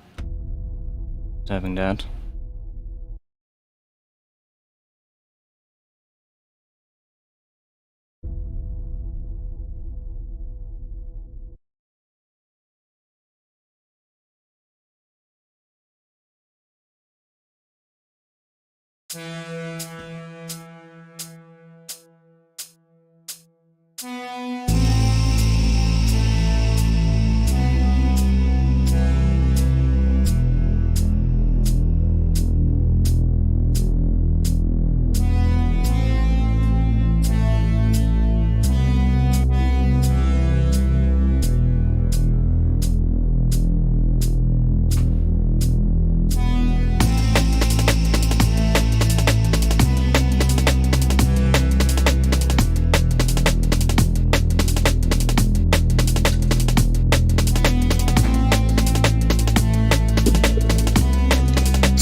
that's working. What's this? That's the vocal, right? Yeah. We're gonna use that. Don't think so.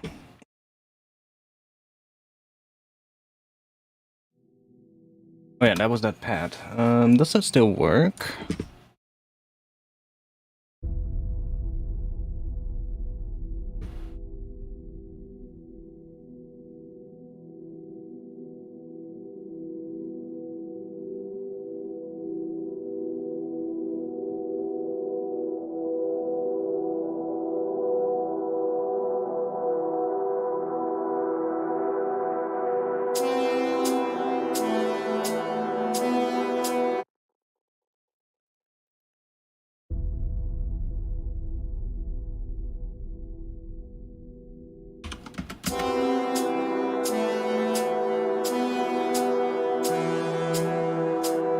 Yeah? Why can I not do the peaks? Come on, there we go.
Not sure about this layer, but for now it'll be there.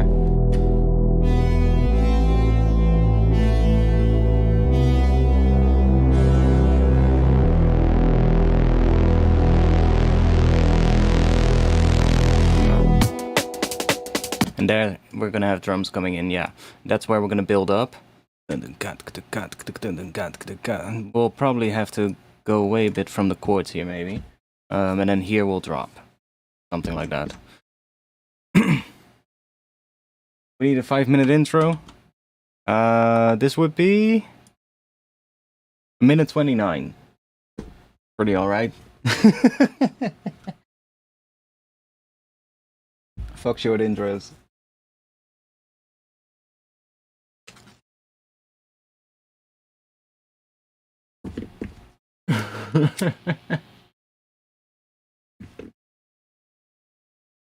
You know me.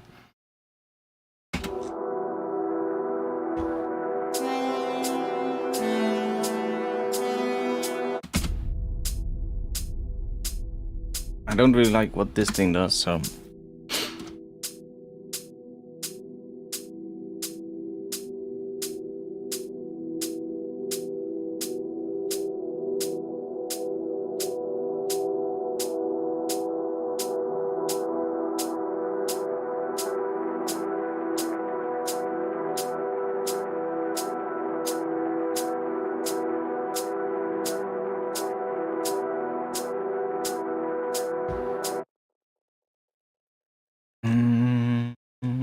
Let's grab current. Why do you keep doing this? I think I switched something before the stream with like my monitor displays. I made this screen my main monitor, and now it just opens it behind millimeters every time. Really weird. Let's go into the granular one. I'm just gonna grab like a riser sample. Like just a random riser sample. I have a folder here called long risers, which has like a ton of risers, or 50 risers in the key of C.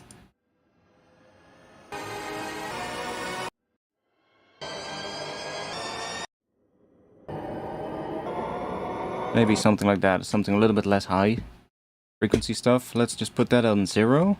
And I'm gonna put a macro on the position. We're just gonna jerk that up to like 98 something so that it doesn't go all the way up to the end. And now, if I put in a C note here, we can... that... Well, I mean, it is C, so if I put this on E, it should work. And then I need to automate the macro so that it goes from here to here.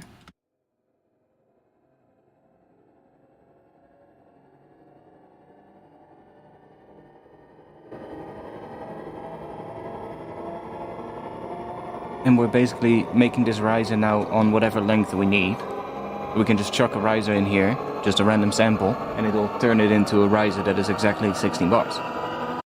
And then I can just add some layers. Maybe offset those ever so slightly. And let's add a bit of spray.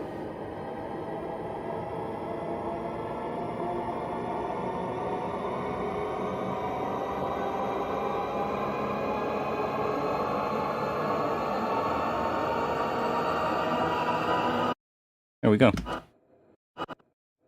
Oh, we got a little thing at the start there.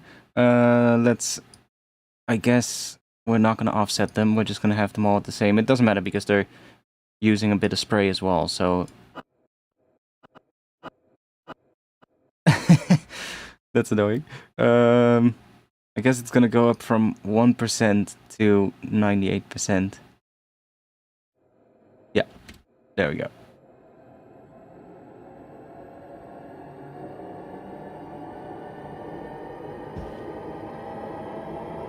So now we can also just try out different samples here. So if I just play this. I think we want to have a bit more percussion coming in here, just so that something changes in this second half. I'll just drop in one of the things from my sample pack I'm working on. Loops, percussion. Do we have something?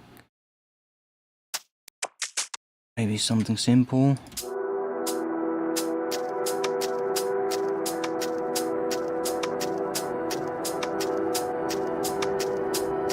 Maybe not that one, because that one indicates that we're gonna have that standard drum and bass kind of pattern. So maybe do something different.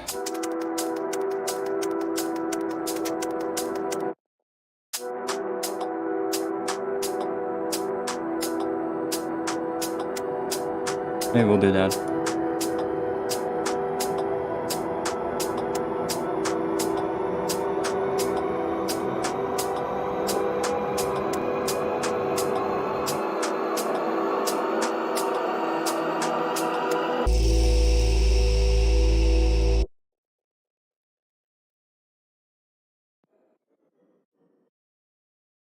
Put it on B.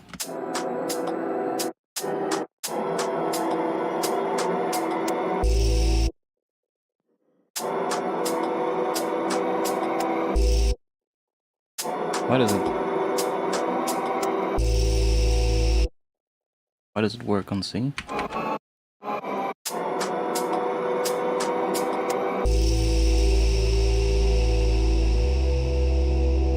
Weird. Not that it really matters. I think we need something else there though. Put the riser here. We need something more that is just like maybe something made from something else in the track, but with reverb, so it sweeps into the next section.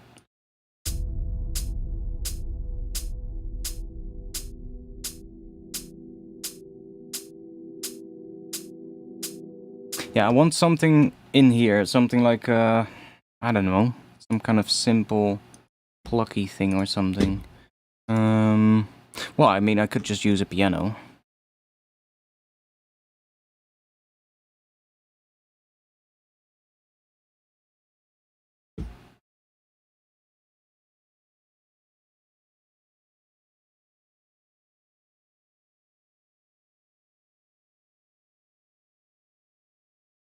Mm.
Mm.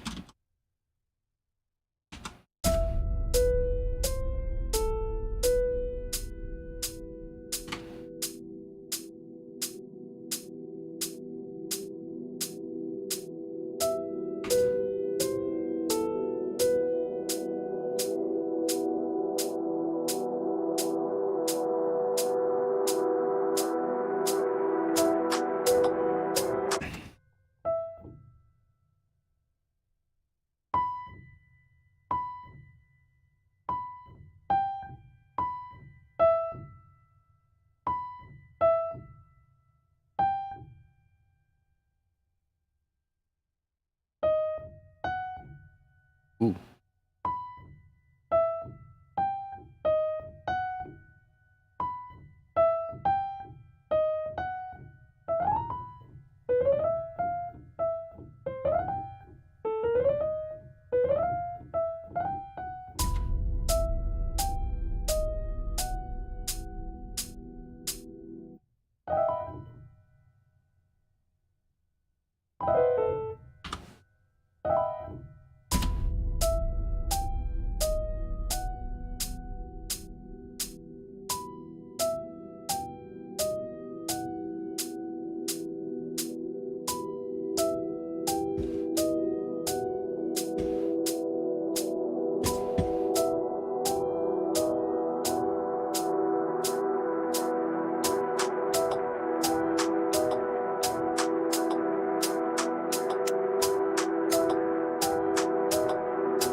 Now the piano is good. Not sure if it will fit in context with what we have, but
so hard to hear with this thing on.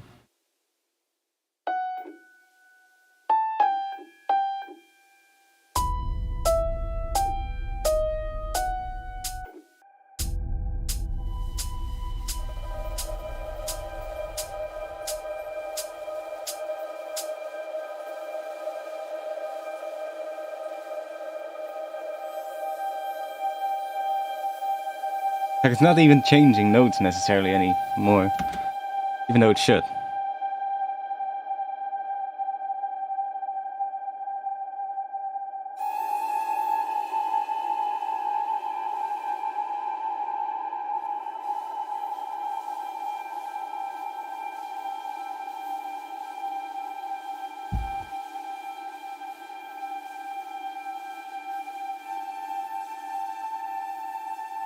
Ah, it is.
Mm-hmm.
Just go to this website.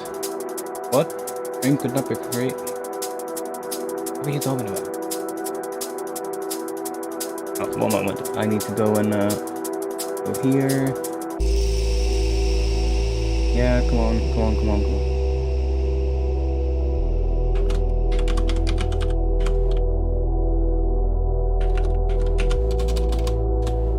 There you go.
It just keeps going.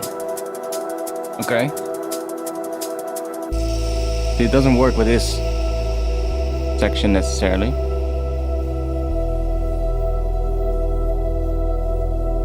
But I'll just let it go until the end here. So we have that sustained note.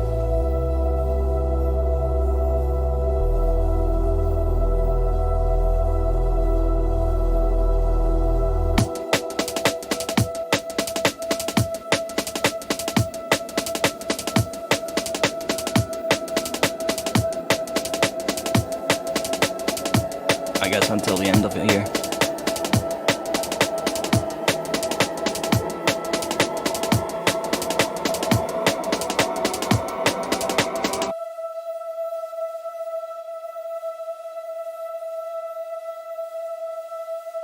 How to make endless atmosphere. Cool. Now, I do think... What is the last note here? An F sharp.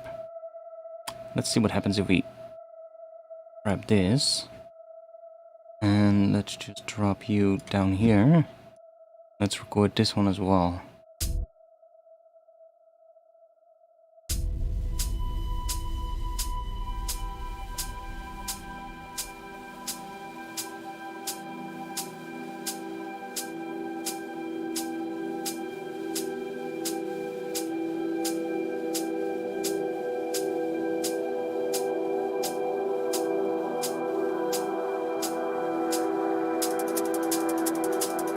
Because I kind of like that note as well, that F sharp just being sustained, which is the add 9 of E minor. It adds a lot of tension. Could be a nice pad. Like, we're doing mostly sound design at the moment. We're just making sounds, and then we'll see later what we can do from this. Okay, that's kind of cool for this first section, so... let's get rid of this thing.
Hey, it didn't open behind millimeters. Nice.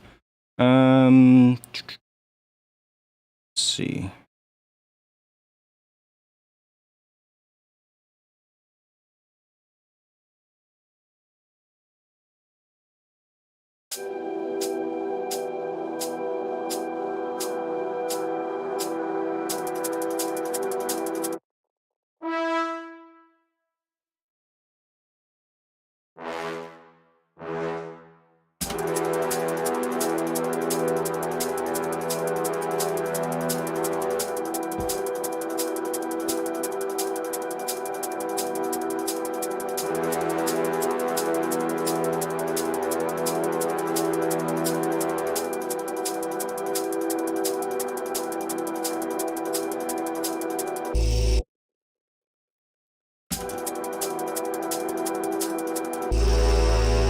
Okay, here we need to start thinking, because this is going to A. Not sure if I like that though.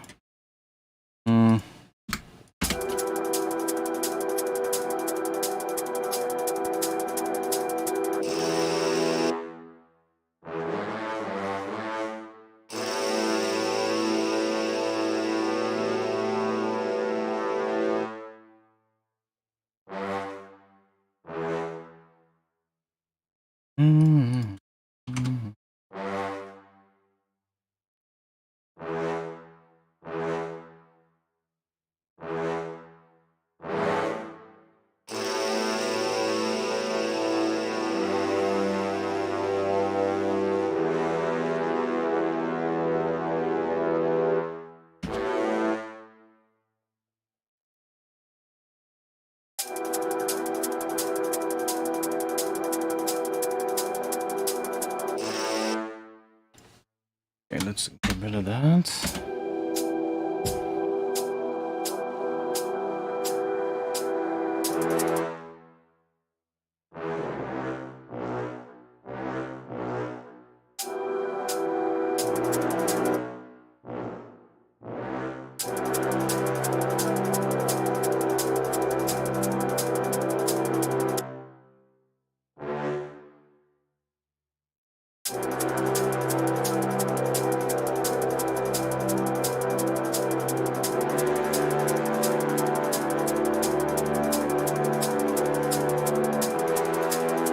Ooh.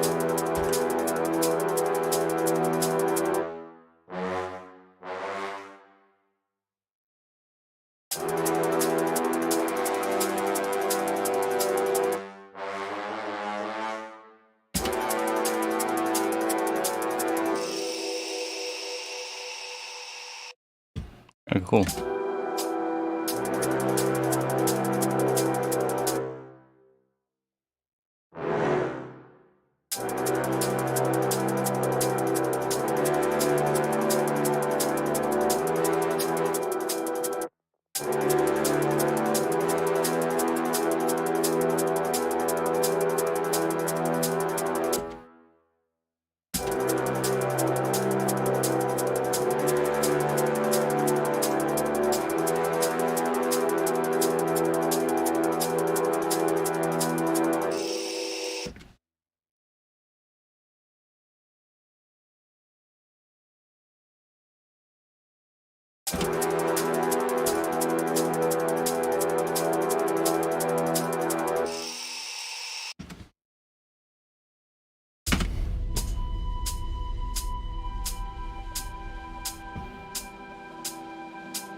There's some that pad is not sitting right with me, but whatever. I'll just leave it for now. I'm trying to figure out what this sort of like chord thing needs to do, what I have in my head. But we're getting closer.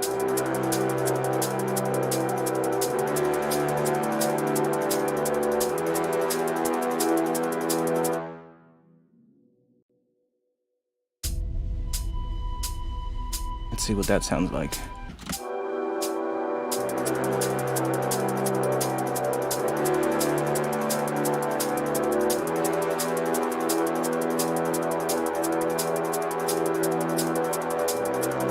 What if we just have one E note?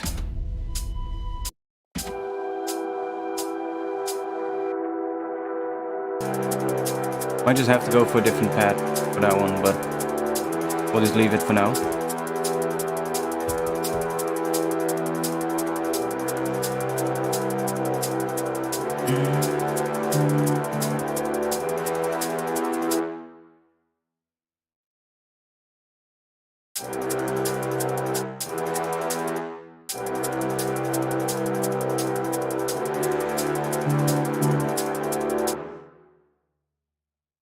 Don't have that low note. This thing. We got two bars. Is that lower than trombones? I think it is. Yeah.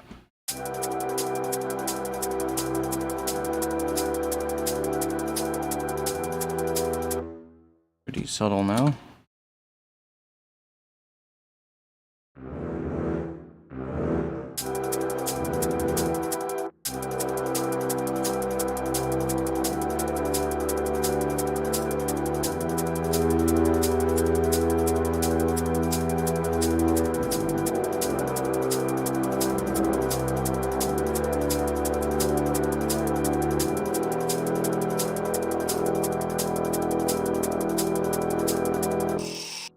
We're gonna have something in this, but I don't like the sound of this patch, but something in like that. What else do I have that I can use? Maybe this one. Brass. Let's try low brass, maybe.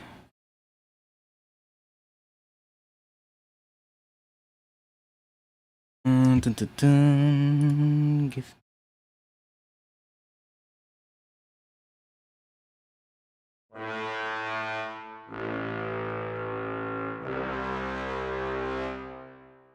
Doesn't go to that note, of course. One note above it. Guess this one is gonna have the same issue. Yeah.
Why do these brass sound so fucking...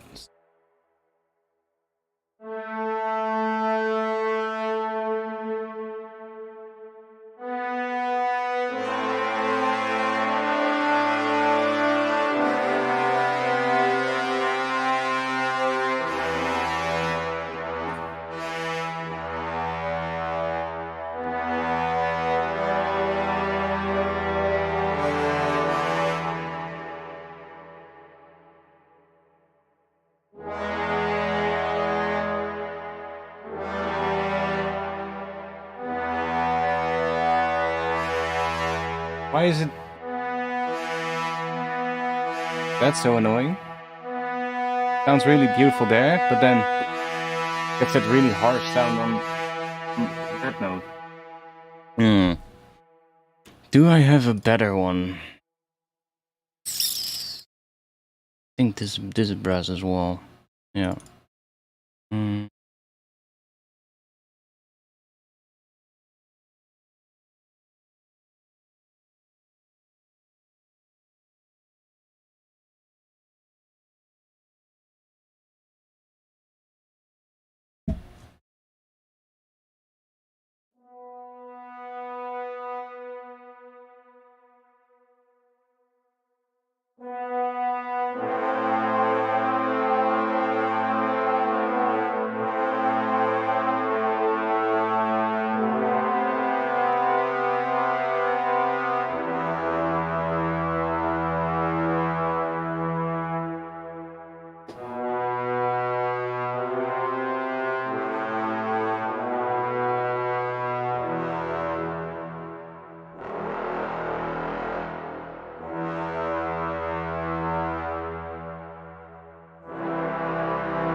Might be really loud at the moment. Why don't I have a good brass? One that does that. You know, I need one that has a bit of that like big epic low kind of brass thing. Do I have a sample that sounds like that? Let's just search for brass. What do we get?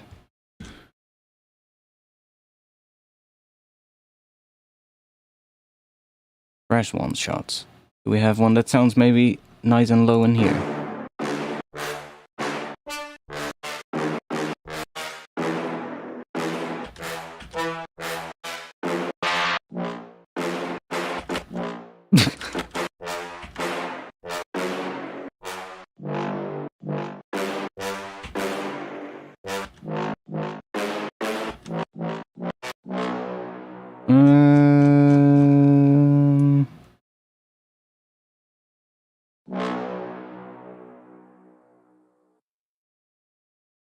If I search for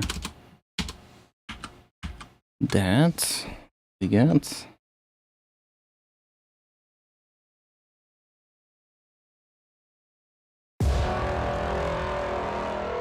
that's closer.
Kind of, but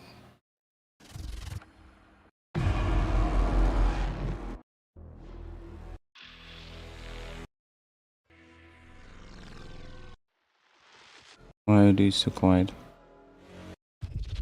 Please, sample makers, if you make samples, normalize your samples.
You like this one?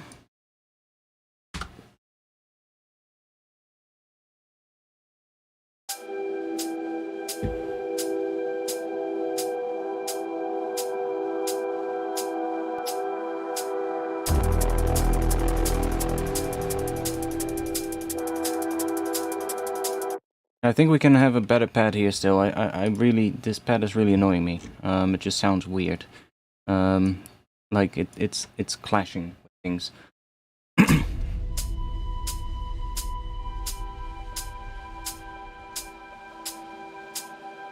Okay, let's move back to where I was going here.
starting point for now.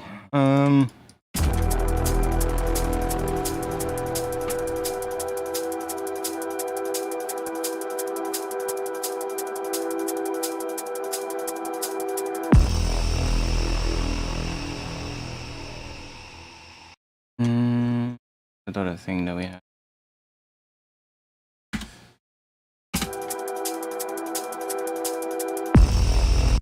That's not gonna work. What was this playing again? An E, right? Yeah. Should be playing E. Yeah, it's an E.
Ooh, what if we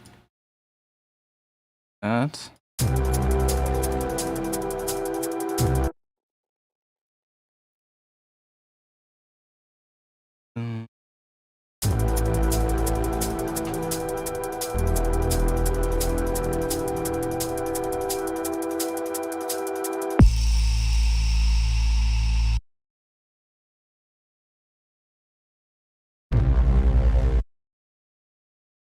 One for now.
Okay, so what if we just replace this pad with something else? Let's see if that works. Let's just group this. Oh, I can mute it. Let's create a new MIDI track, and let's just grab this note, drop it on here. What the fuck do I hear ship horn outside? What the fuck is going on in the harbor? Ship is leaving, I guess. What kind of sound can we do in the intro here? Does it need something?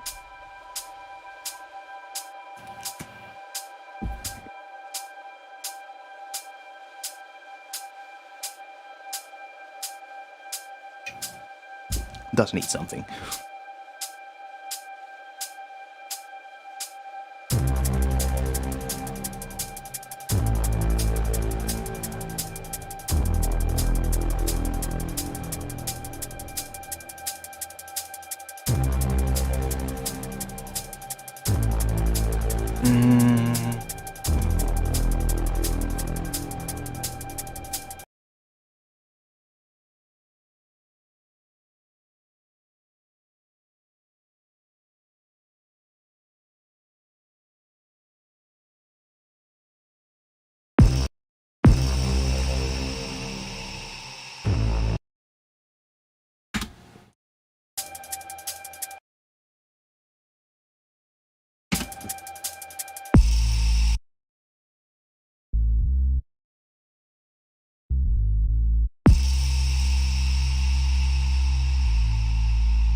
I think it just wants to be flipped around.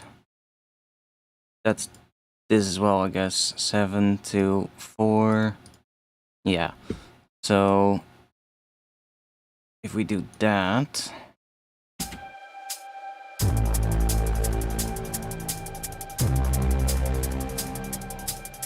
oh, that's the progression that I was doing.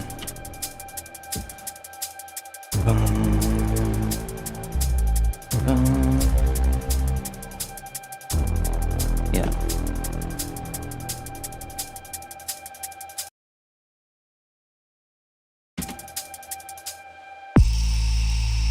Then it works.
Oh, I was like, why? What am I hearing? Thing.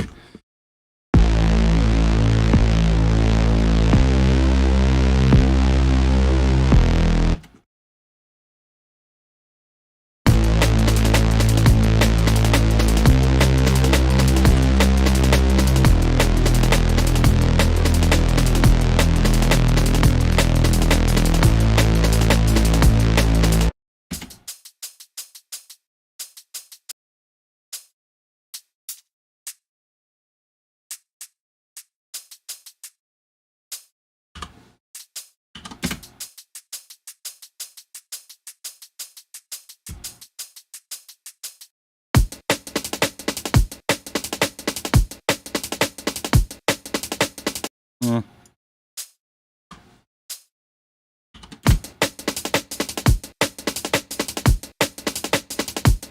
Pretty subtle, but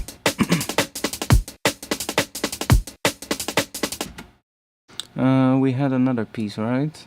Or did I remove that piece? I guess I removed it. Okay, no big deal.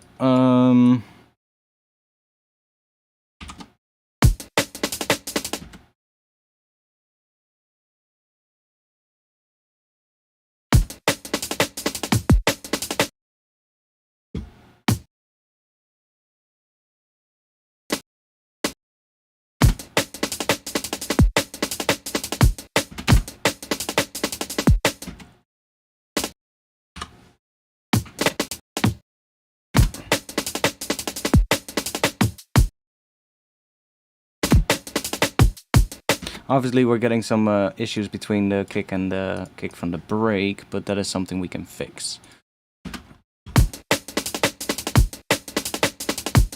It layers nicely with that kick though. Relatively nicely. But with that kick it definitely doesn't.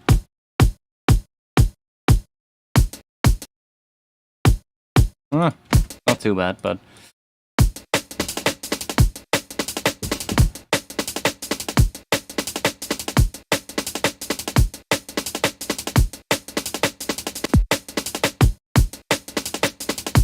definitely hear a little bit of a weird thing happening there.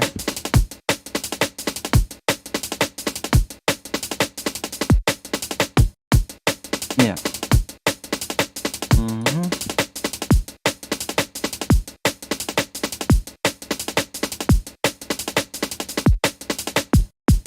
There we go. Fixed.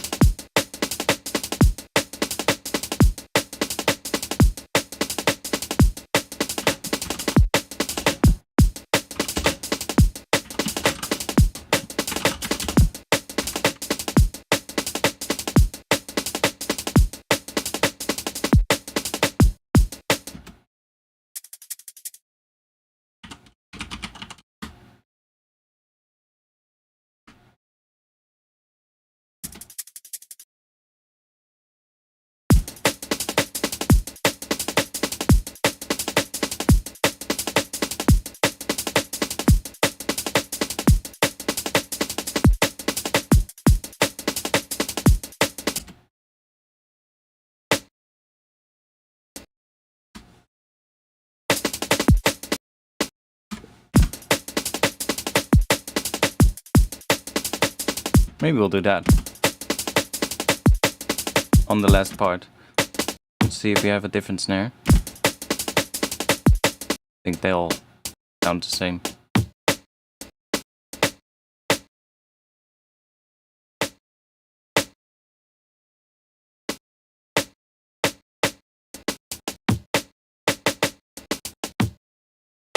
Yeah, they just sound the same, I think.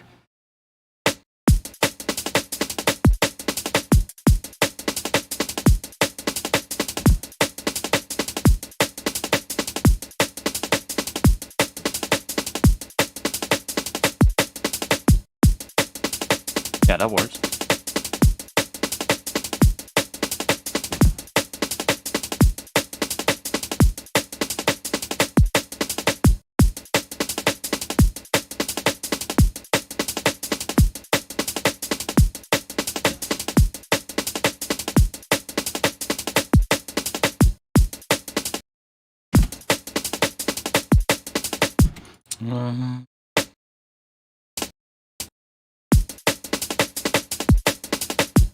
Ooh, that's cool too.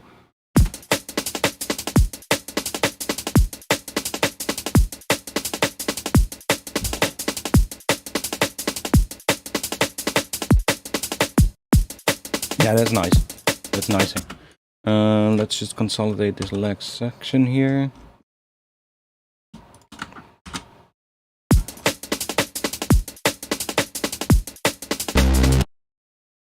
Obviously it's not going to work with this bass yet. This bass is pretty simple still. We can just copy the compressor here real quick. I should probably put that on a group.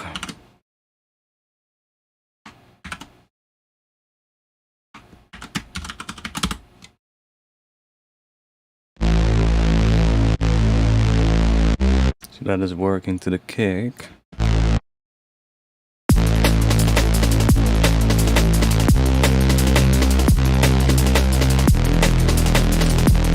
Now for the drop section, I think we might want to go faster on this. So we might want to go to something like, oh, what the hell happened? That was not right.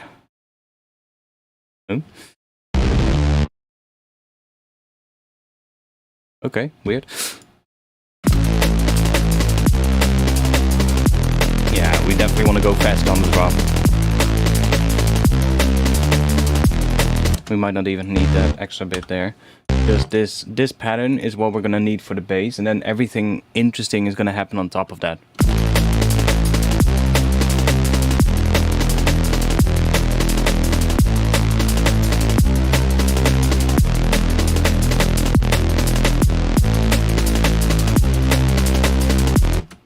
That's definitely it.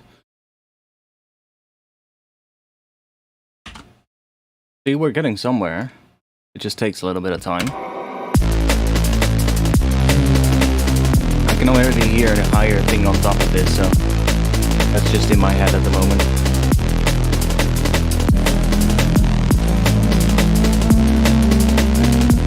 Something interesting. I'm gonna go.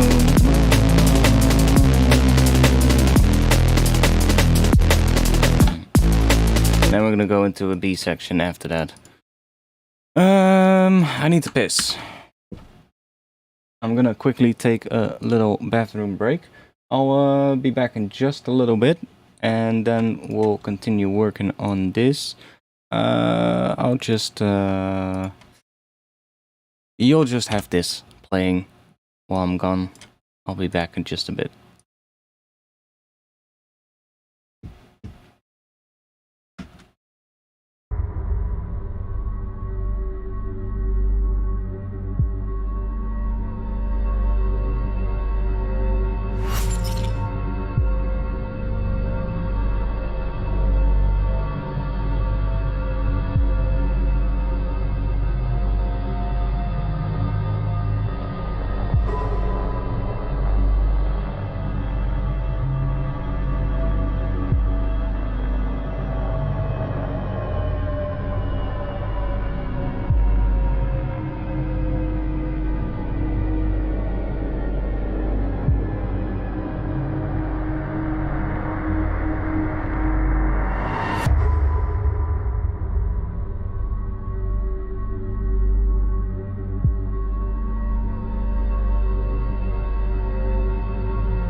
Okay, we're back. I had to go make a call real quick. Anyways, we're back.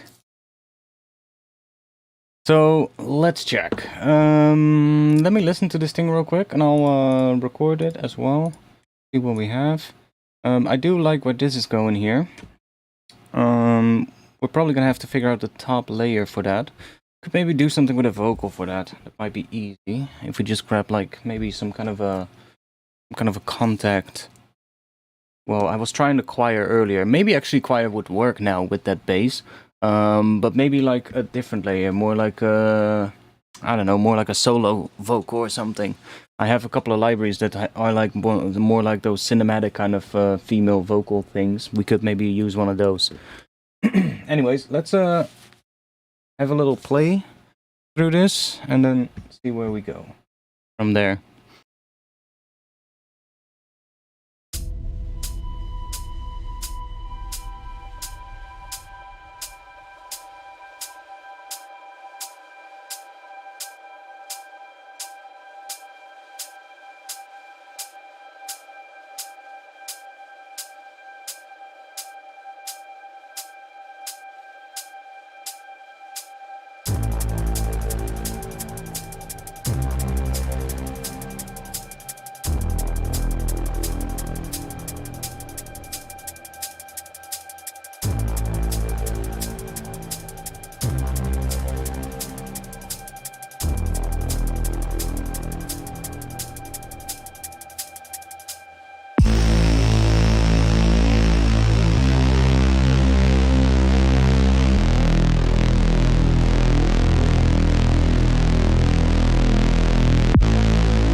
Yeah, that's right. I was changing speed. We have to do that in the build already. But that's going somewhere. Okay, cool. So let's go back to here. We need this pattern here already. And then I guess here as well. So we'll do that.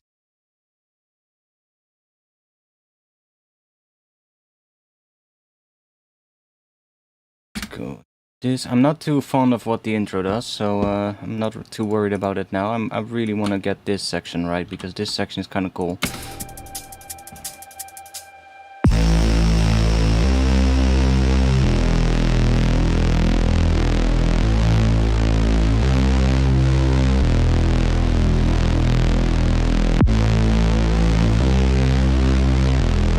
It feels like it changes too quickly now, but I think once we have a top layer in there, that is going to be better. So let's see, what can we use for that? Something from Contact probably.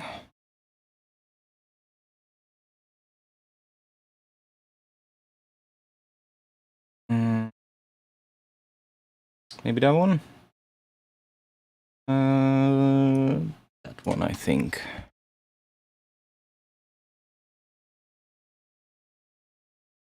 So this library sounds really nice.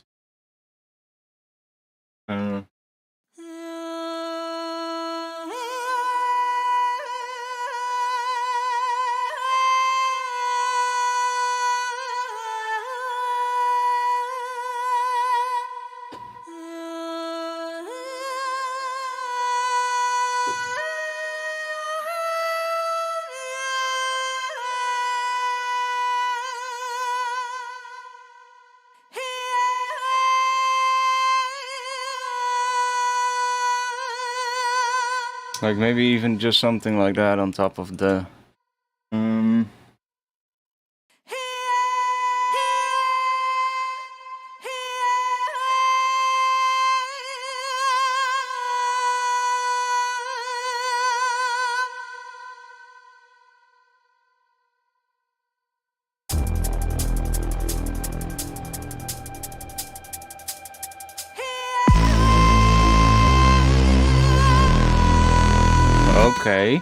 Okay, that sounded pretty cool.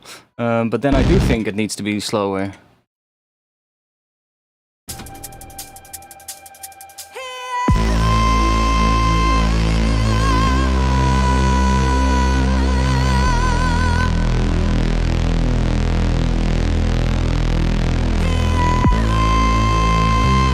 Yeah, definitely.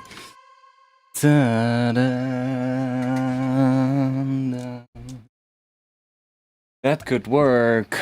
It's a little bit slow. It responds a little bit slow, that library, so we will have to adjust the timing of the notes probably, but it sounds pretty cool.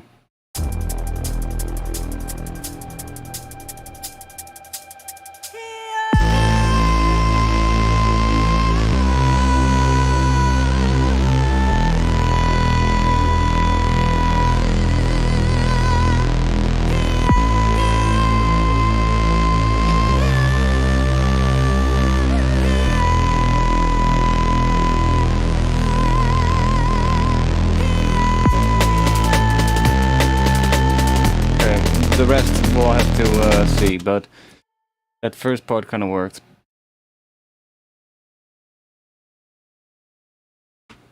Grab that.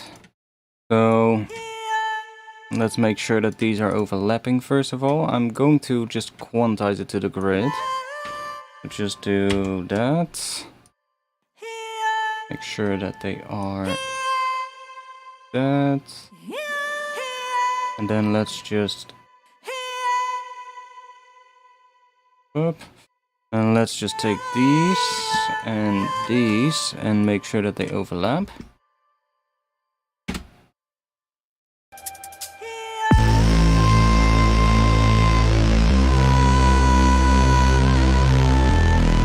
It responds really slow. So if we just grab this and just push it back a little.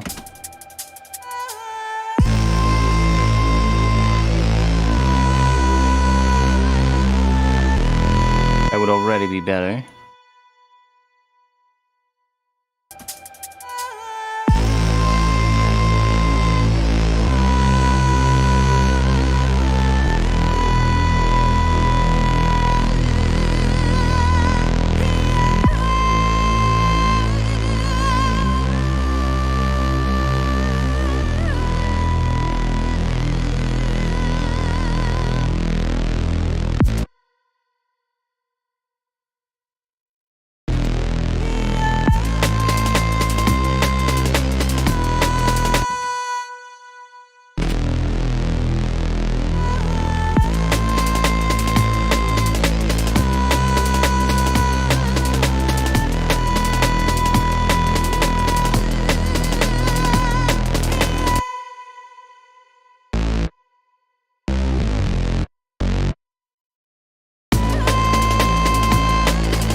Yeah, and then if we have something in that higher thing as well here, so imagine this is just building.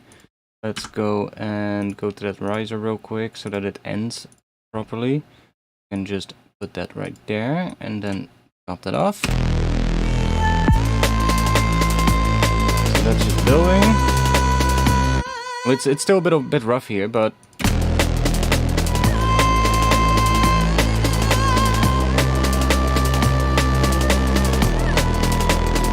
we're basically gonna build. Ooh, yes, that's gonna be fucking sick. And then we obviously probably need to just do the slow pattern.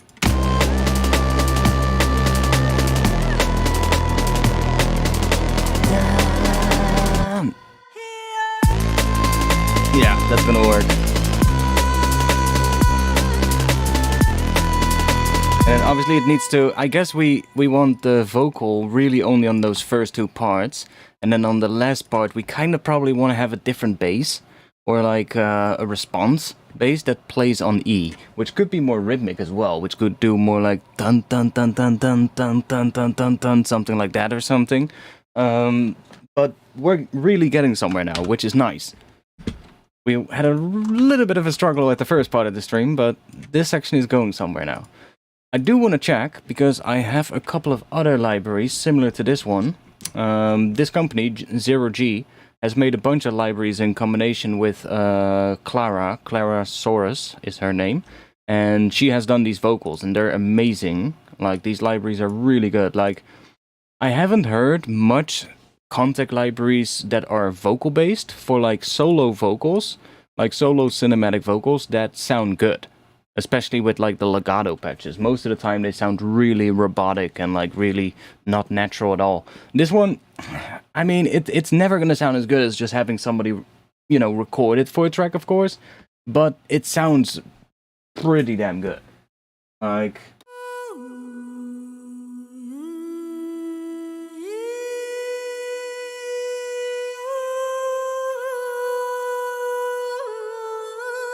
Like with the little, how do you call those things? Ornaments, when there's like a switch happening between the notes, you can hear that little, where it does a little bend up to a note and then it settles on the note that you actually play. That makes it sound a lot more realistic. Like...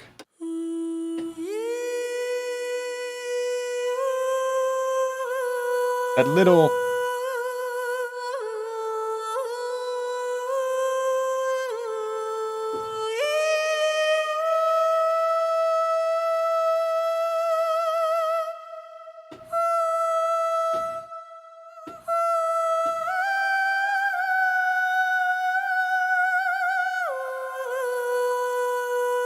Definitely nice library, and they have a bunch of these that they made with Clara. They're all like the Ethera libraries, basically. I have a bunch of them because they're pretty good. There's also the Ethera Gold, which has a nice one. Yeah, this one with Clara. That one sounds pretty good as well. Has a different sound, but...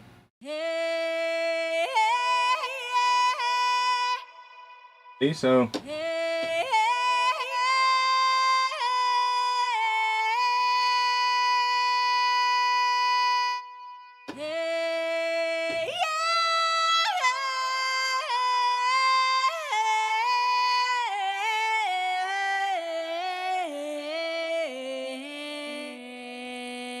And I believe there's also a mill one. Yeah. What does that one sound like?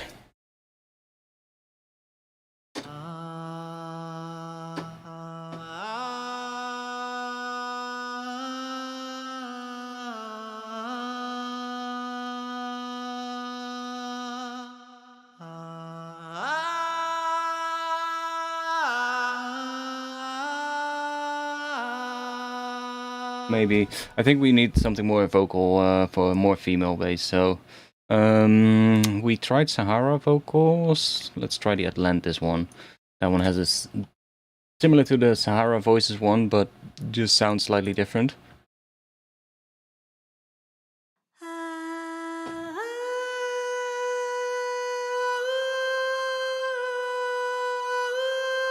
More... bit more, or less like, the Sahara Voices one sounds a lot more like, you know, Middle Eastern kind of voices, I guess. Whereas this one is a bit more, it doesn't deviate too much from the pitch that you play, which could be cool. Let's see.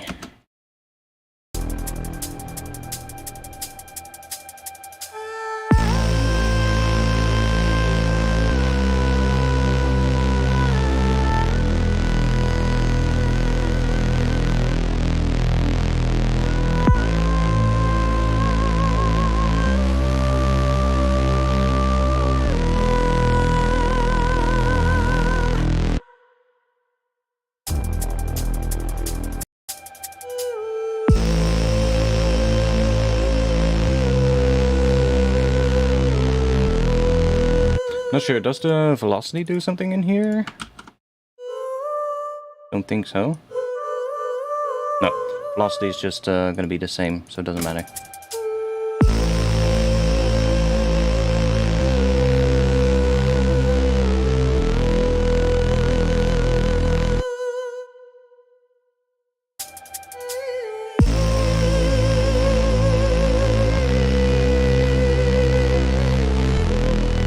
Yeah, definitely something like this is what we're gonna want here.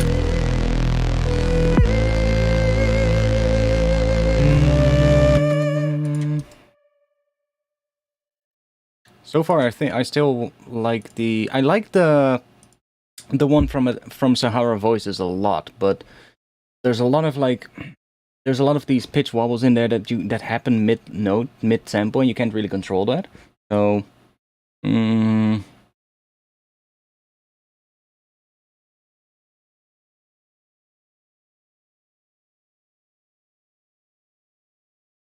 maybe we see what other.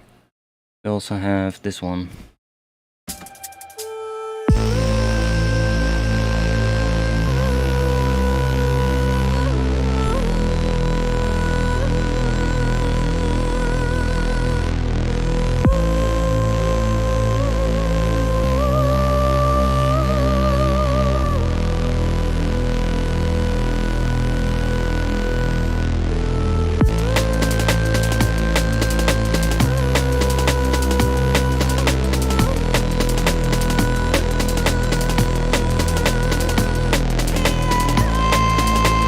That one just has that power, right? Just has a lot more power compared to the other one, so I guess that one it is. It does sound cool on this one as well, so we can use maybe that somewhere as well. Maybe during the build. Maybe what if we use this big sound, like in the first section where the bass comes in, so we really get that sound.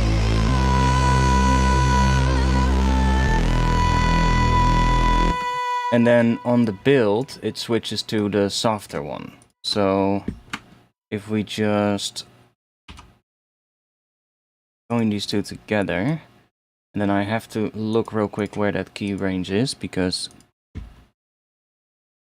you would hope that they had figured a way out to make these two things that are highlighted here in red show up in your DAW. That would be so handy if it would just highlight it in your DAW. If DAW creators, DAW developers can just do that, figure that out, holy shit, that would save me so much time.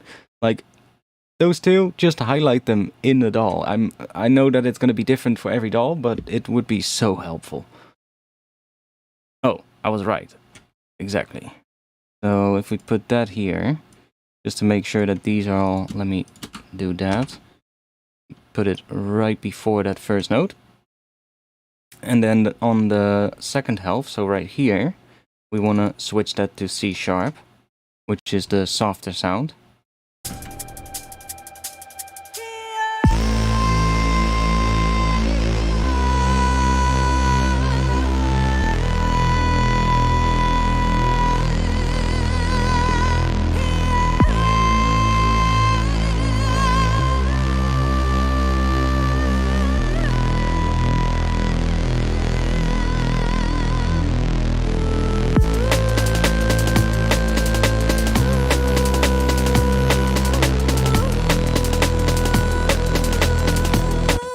I'm also thinking real quick, it's annoying that it's offset now from the grid, so I kind of want to fix that and just, I know a better solution. So let me just grab all of this, and I'm just gonna put it back on the grid, and then let's see. So this is how long?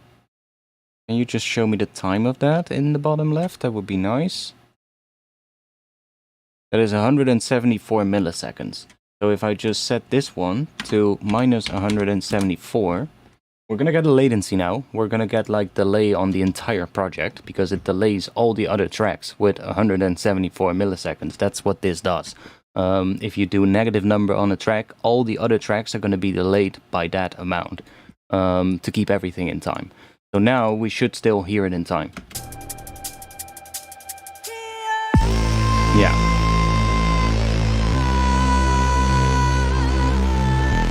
But you can see that the playhead is off a little bit. See? When I hit play, we don't hear the kick, the first thing. We actually hear the vocal, and then we hear the kick. Because it actually starts right here. That's the only difference now. But, I mean, I'm fine with that. As soon as I'm happy with this vocal, I'll bounce it anyway, and then we'll be... That will be gone. Because then we can just offset that and just switch the audio, move the audio around. What's your visualizer? Type into the chat. ! Meters. METERS. Just do that.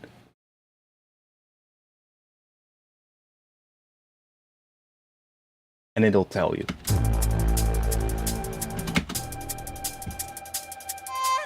I also don't like how it starts like on that higher note, because it for some reason doesn't know that, hey, there's a gap there, so we need to start on this note. It just likes to just go from that high note, so see that. But if we play it first, like, and then do again, it actually works fine.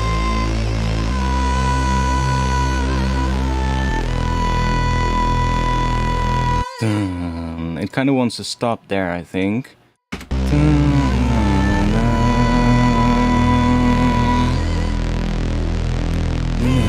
Or maybe even go... yeah, to E. Now it's easier, because now I can also arrange it to the grid.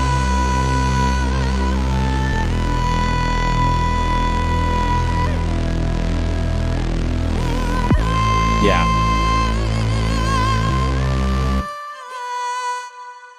Let's just repeat this.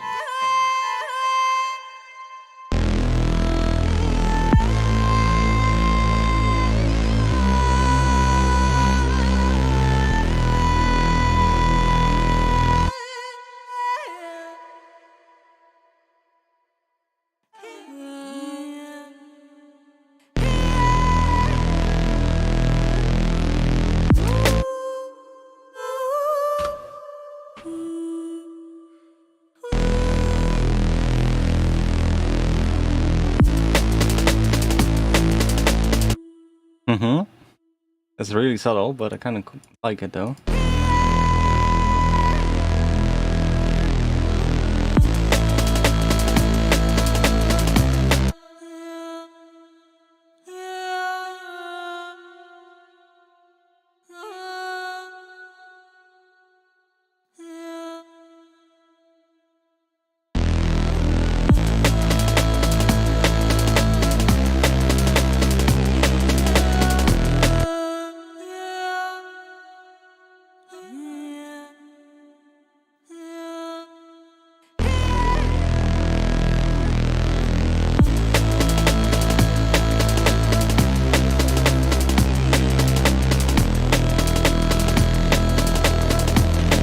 Save.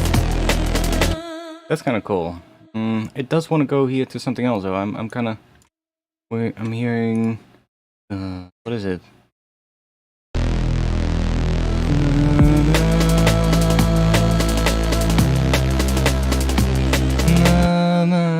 What is that? Wants to go to F, which is not in the scale, but for some reason it wants to do that.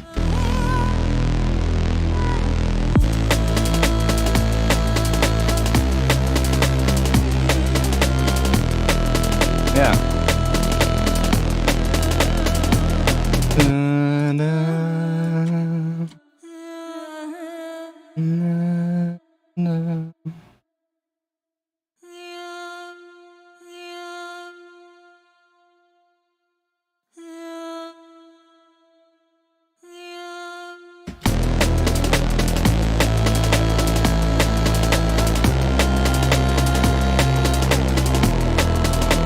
Why does that work?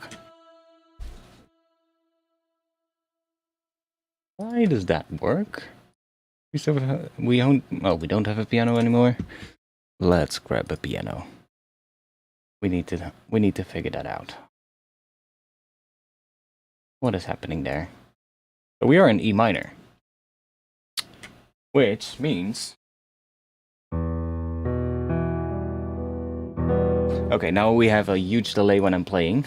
Let me just remember, 174, that's easy, that's kind of the tempo of the project. Well, we're at 172, but just remember, the delay is the tempo of the project. Doesn't really matter if it's 174 or 172, it's so close. Let me grab the virtual piano. I'm gonna make a preset so that it actually loads up with the right size. So that next stream I'm gonna have a preset for this, so that I don't have to do this every time.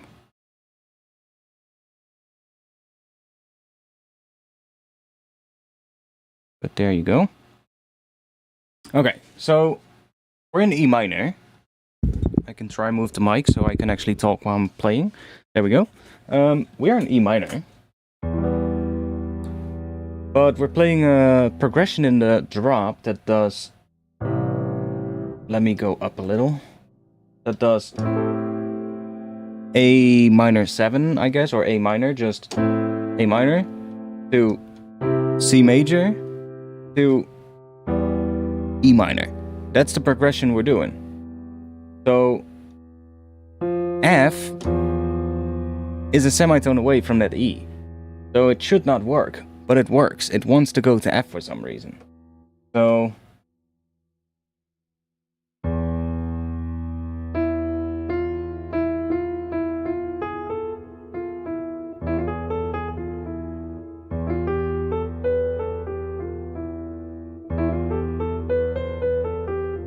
That's F. That's E Phrygian. Yeah.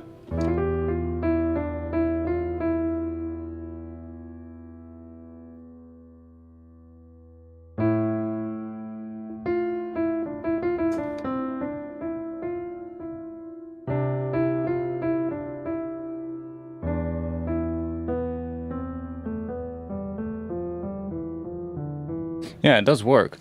Why is that? Guess we could go Phrygian as well.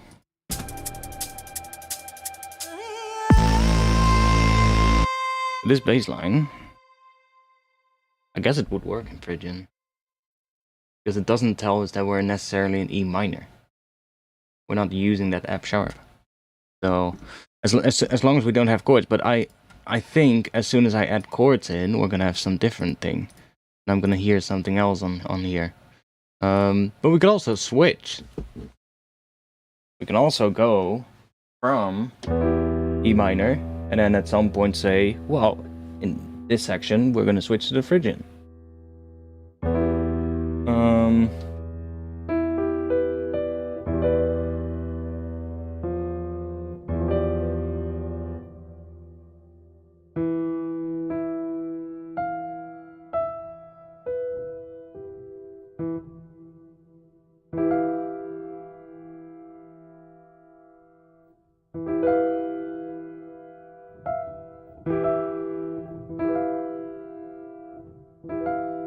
It's kind of a nice chord.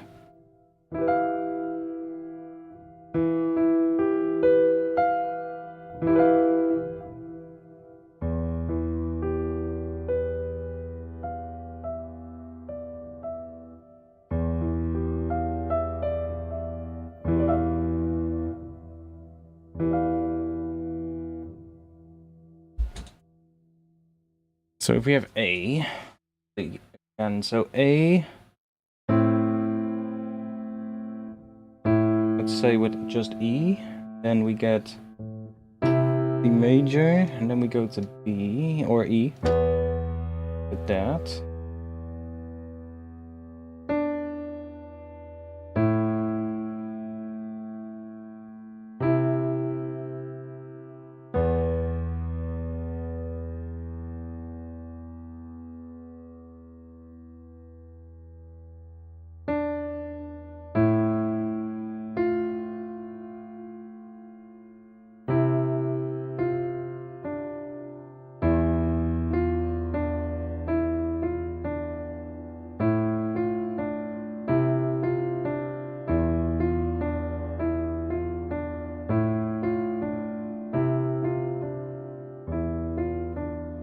So Phrygian does work, but in the case of E minor, it would get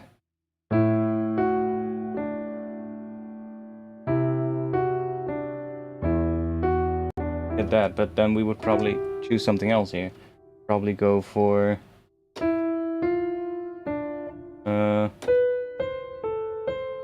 probably would do the same thing, but then on B, C, and D, or B, C, and A. So we get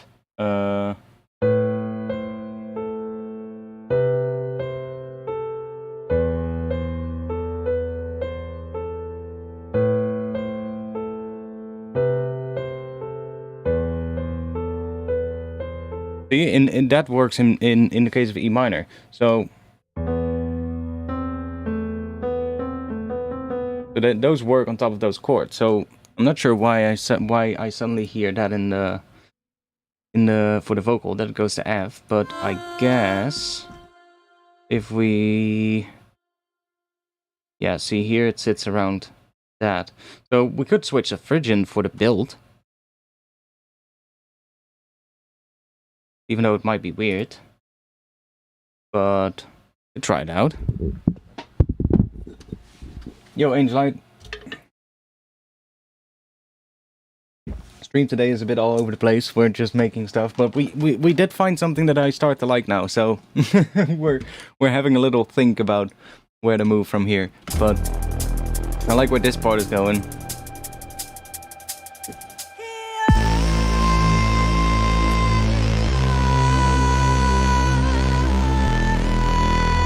Oh yeah, vocal needs to go back.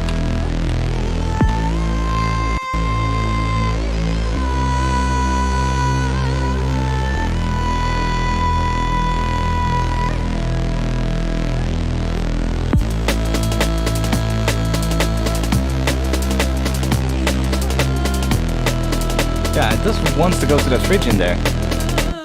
Are we using... No, we're not using the F sharp at all in the vocal. That's why.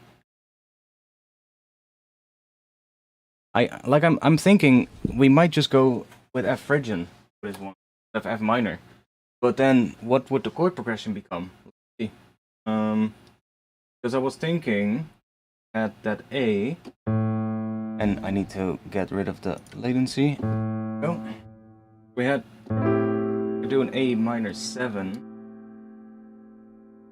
But then, yeah, that still works. Then C would become, I guess, just a major. Then E minor. Then we don't have the add 9, which I really like the sound of. That's kind of what I wanted to use as well, because I love that add 9 sound. By just adding... Oh yeah, and let me do that so you can see. Like, if we have E, and then that extra... that sound, so we can also...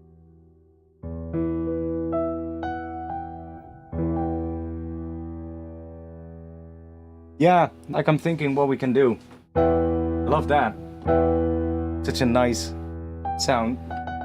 And then like this whole progression, I got the inspiration when I was listening to some soundtracks earlier today or yesterday, and the Oppenheimer theme came on, and it uses a chord progression that does it like starts on C with like a C major thing, but then also includes that one, which is immediately you're like, oh, that's C Lydian, right? That is just the classic C Lydian sound.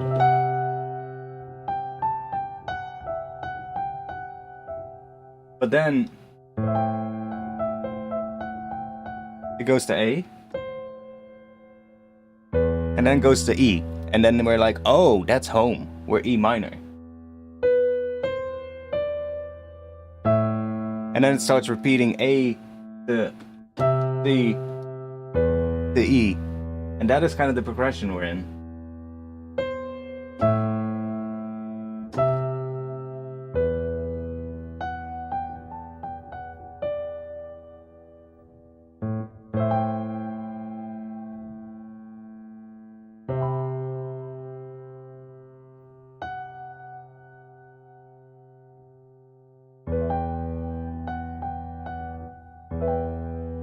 But then that one,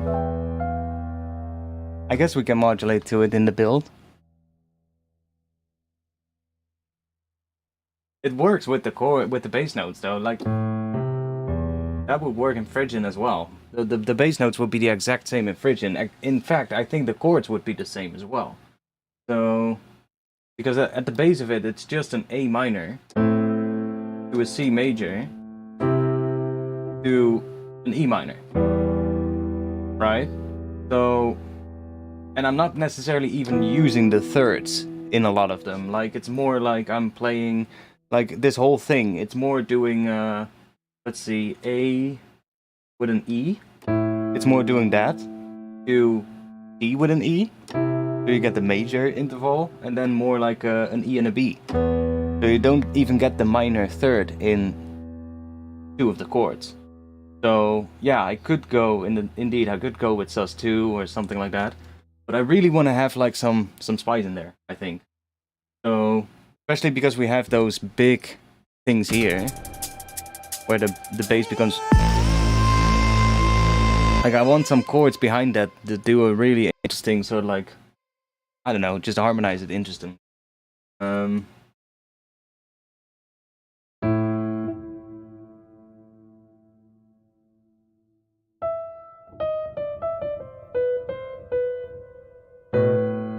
Yeah, so the first one is A with a B.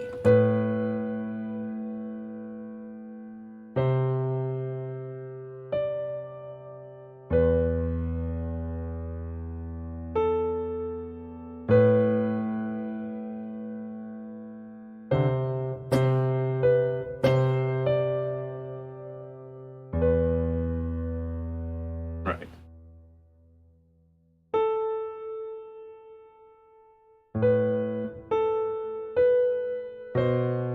Oh. What was that vocal doing? It's starting on C, right? Yeah, it's starting on C. So, does, no?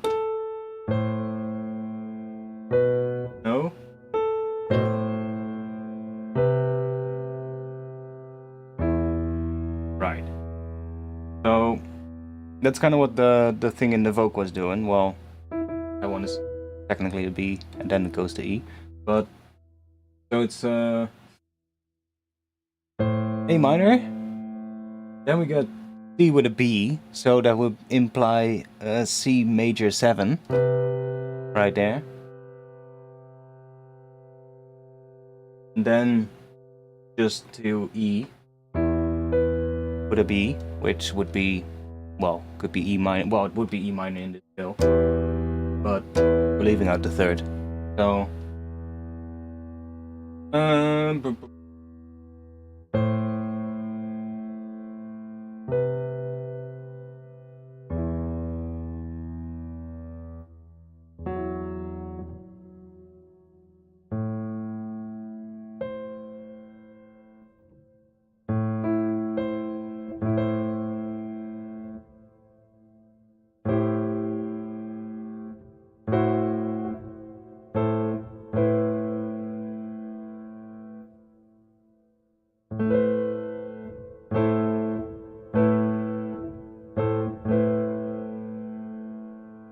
interesting.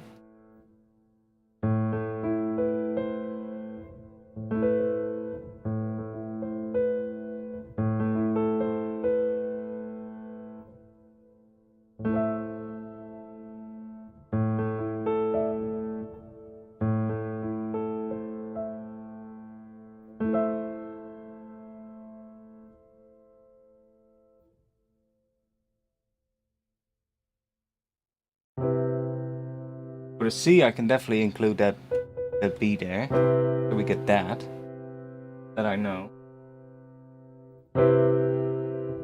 That leads us nicely into E. So for the A, I also figured out that I can also just play an E minor chord in the high note. Like if we just play an E minor note, then A underneath there makes it kind of like an A minor 9, but without the third. And then if we put a C underneath E minor, we get a C major 7. And then, of course, E works underneath as well, because that's just the root. So that kind of works as well. E, what are you saying? A, E, B, C, G. Holy shit. E.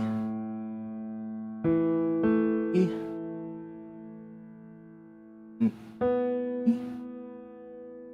E. E. Ooh. What's that? Sounds nice. What's that?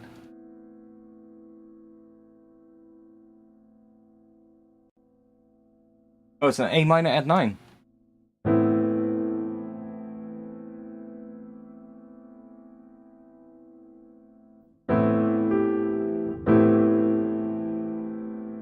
Yeah, A minor at 9. Well, with a G as well. What is that? That is a... I'm trying to figure it out. I'm trying to look at it. We have an at 9 here. That's the at 9. This is the 5th. So it's the A minor 7 at 9? If I'm correct? With that G in there? Sounds beautiful. A lot of notes. My fingers are having a tough time playing it.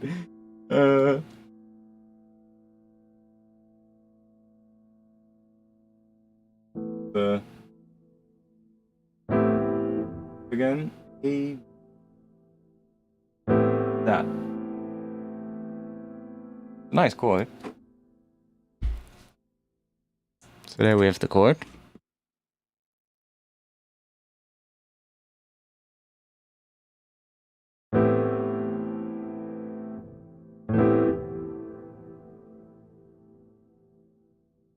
Like, if you can't play the chords in because they're too complicated, just do this. Just do it one by one. Just make one, put your marker on the next spot, and just go, okay, now the next chord would be C, right? So we have like some kind of a C chord next, so that would be...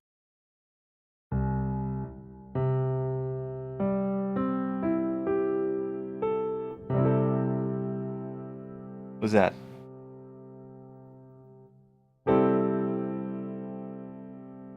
Major at 6.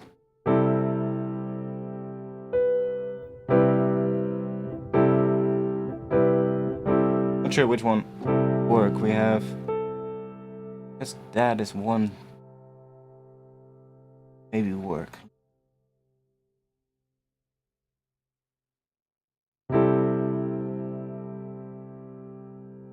Same pattern, C, G. Yeah, I'm playing that C, G, E. I'm playing something different, but this kind of sounds cool too, so. Let's see what we got with that one. So we now put U here and then do that. We got another chord. We can change it afterwards as well, so.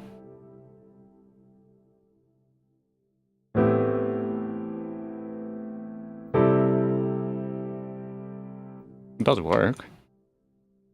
What are you saying? You're saying... So... E, G, E.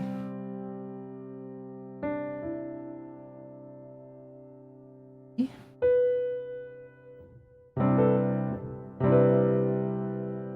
I mean, that's beautiful. Well...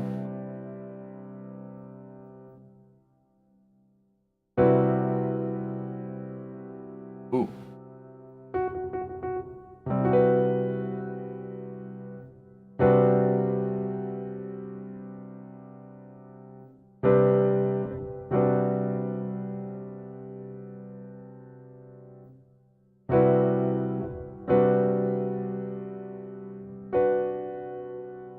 I like that F sharp in there.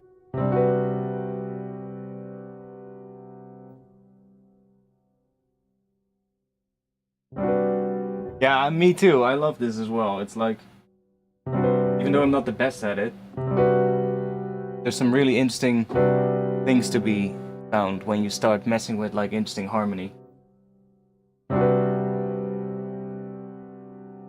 Really like that one as well. So we just do that real quick.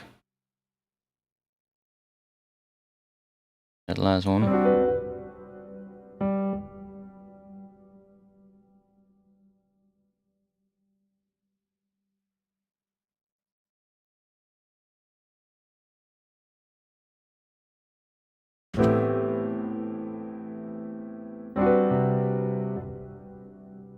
Okay, this chord is fucked because the bass note is off. We go there.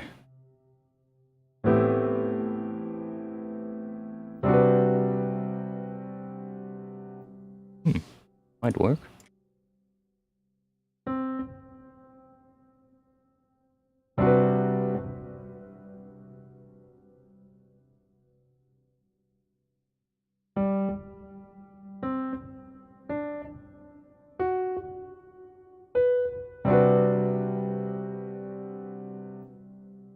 Okay.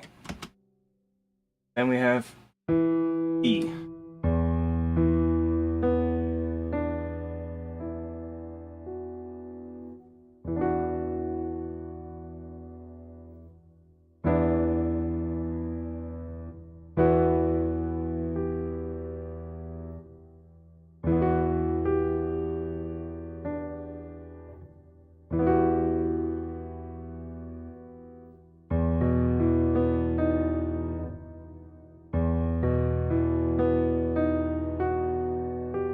Ooh?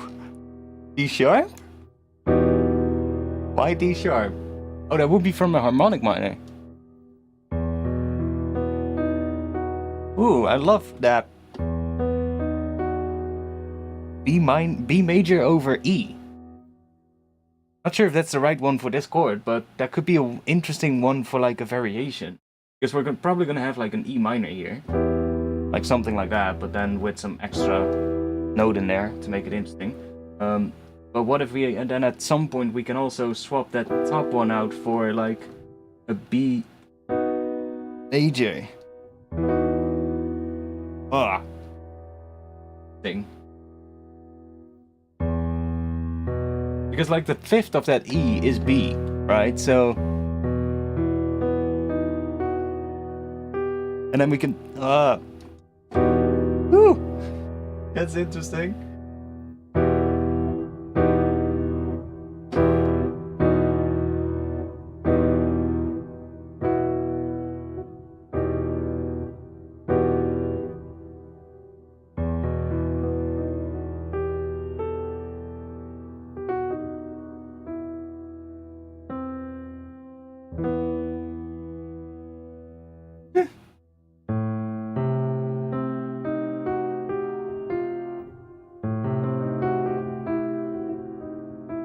I love that skill. It's so.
Major 7 sus2. Major 7 sus2. Wait, what? You mean just in there?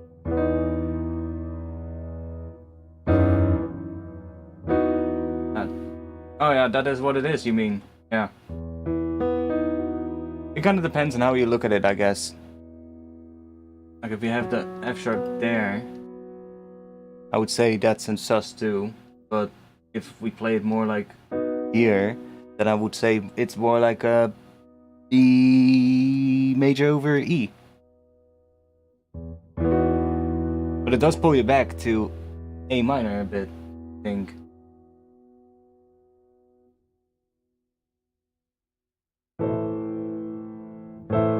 Ah. Interesting. We're learning stuff today.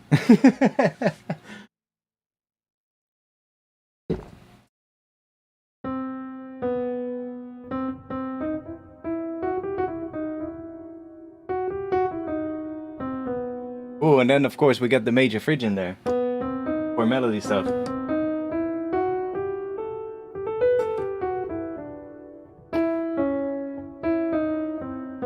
Yeah.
Anyways, well, we needed to have an E. What was it again? E.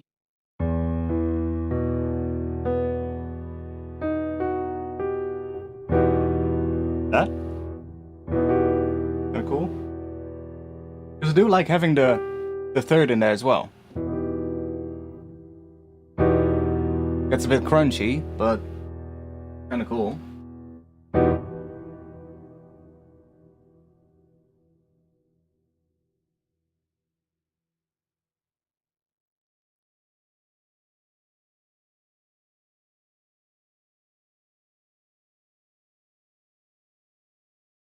Yeah, we're probably getting into something like that as well, but now I just want to figure out the chords, the underlying harmony of the whole thing. That would be nice to have.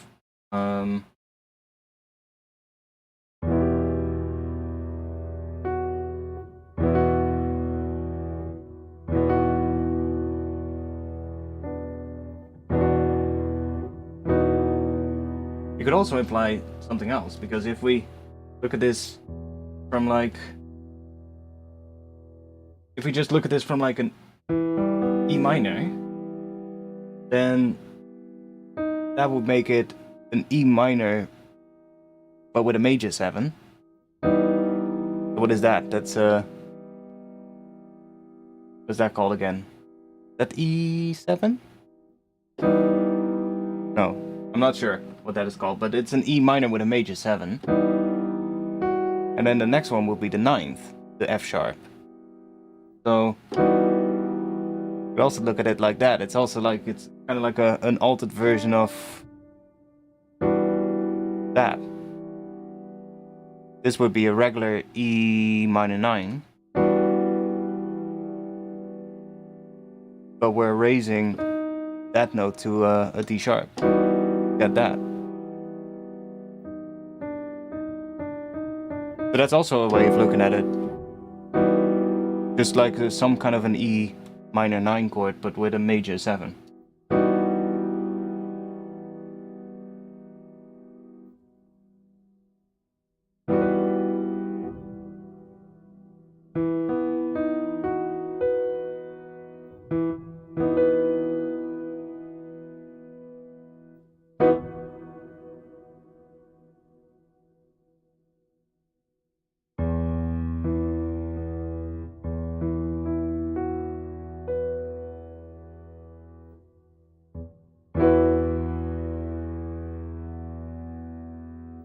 Try that one as a starting point.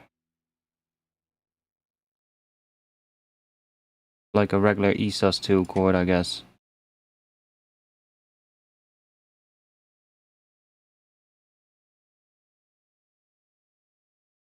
And then we can switch to a different one on that one. Let's see what we get.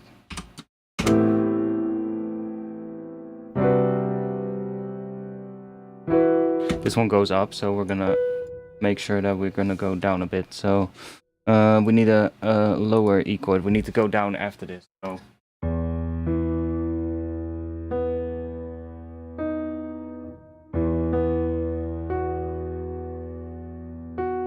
that's lower, right?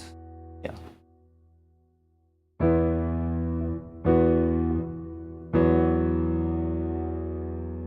Do that one.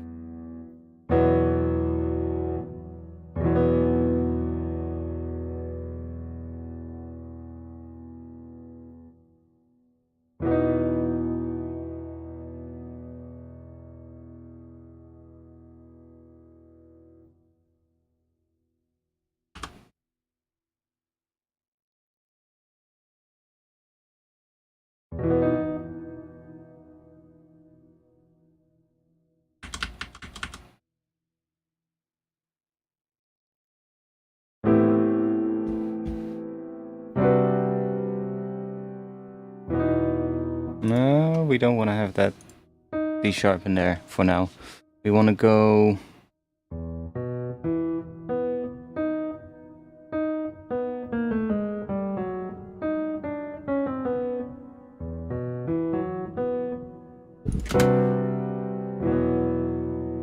That could work.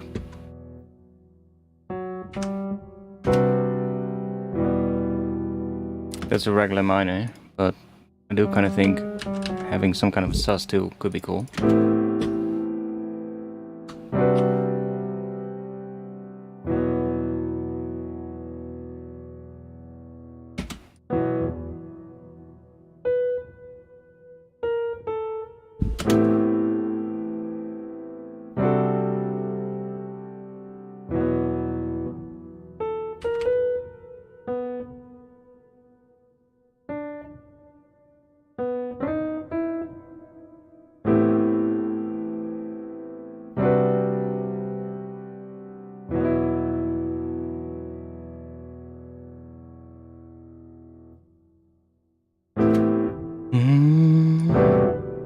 Might be a bit much though.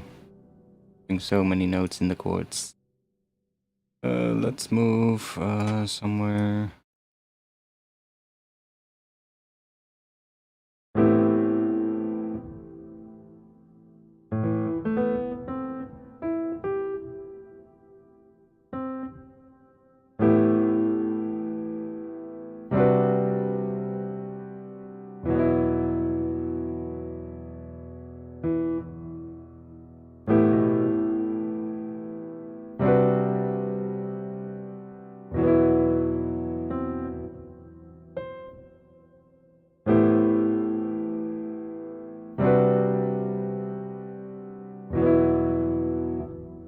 Can also have that one in the higher notes here.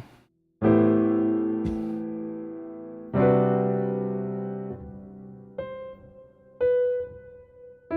that we get that in the high notes, so we get that.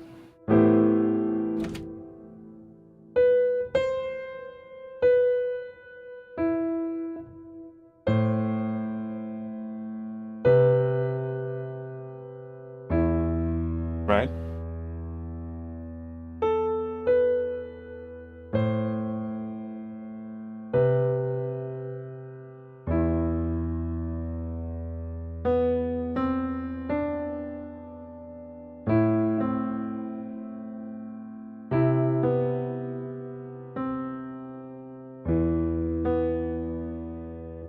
That is definitely the thing that works with the chords as well. So, anyways, I do think something that's in there is what we're working in.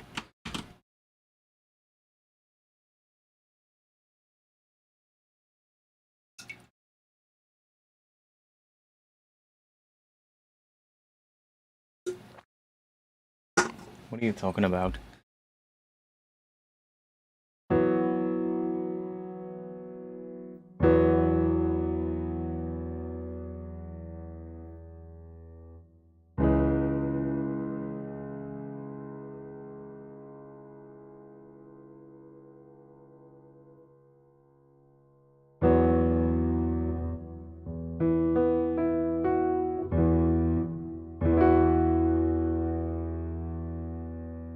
then.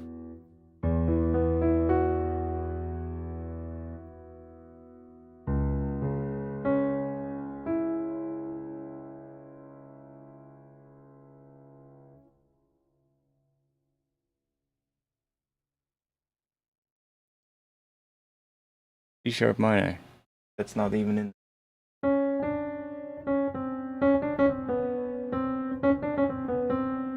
Even weirder.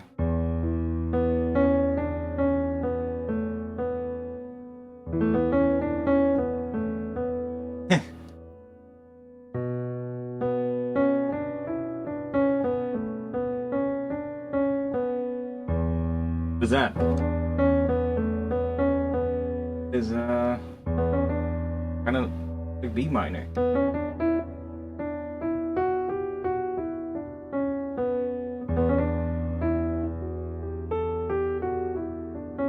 Which obviously works over E.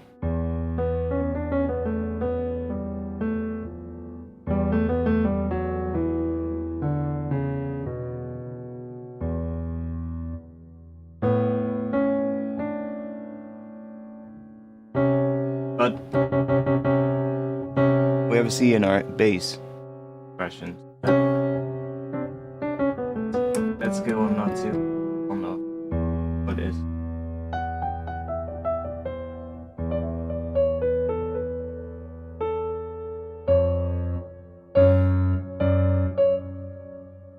Anyways, the 1:20 a.m. here, and we've got distracted a lot with making chords, but whatever.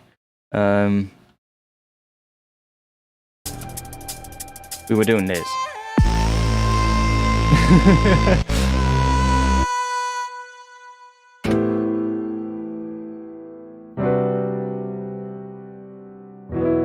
I mean, it does work. Like if I put this thing here, the vocal, and if I put that underneath this thing, let's just make sure it's 174, then I do think that actually works.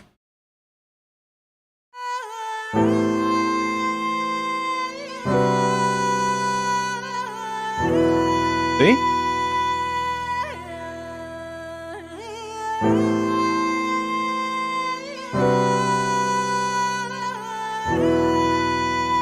So we are definitely moving somewhere with that.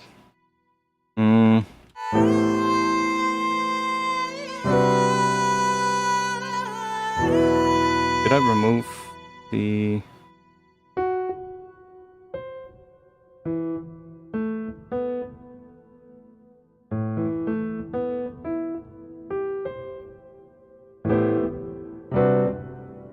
See some, but it does work.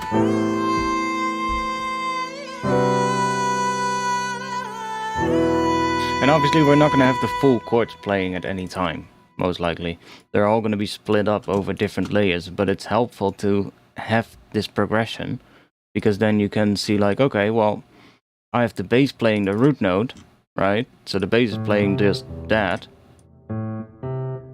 But then maybe we'll have like some strings that play that, for instance. So that. So that. And then we'll have the vocal do that thing. And then together it all creates that progression. Which is what this whole thing is about. I love writing like that. Like taking a progression and then basically splitting the notes up over different instruments. And then sometimes including as well like something like a melody that hints, maybe not necessarily plays these as sustained notes, but just does like an arpeggio through these, or does a melody through these notes, but uses these notes so that it all, you know, works.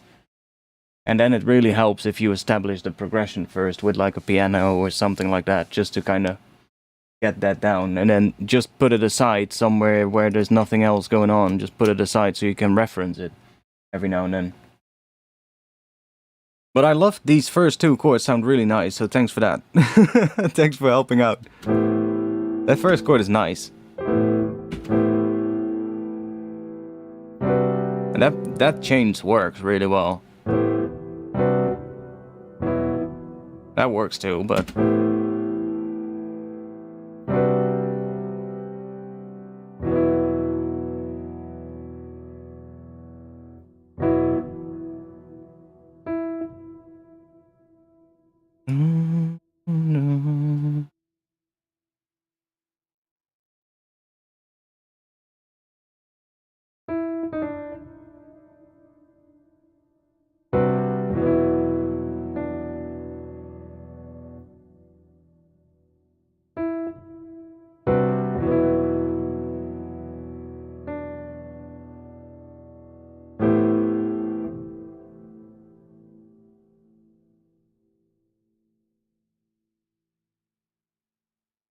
D flat minor? What are you talking about?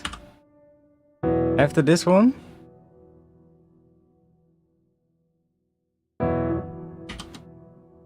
A D flat minor.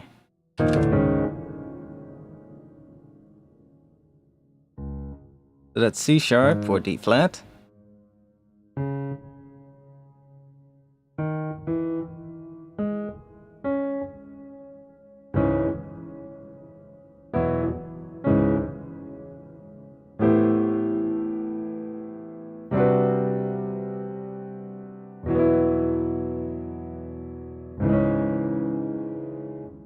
Weird.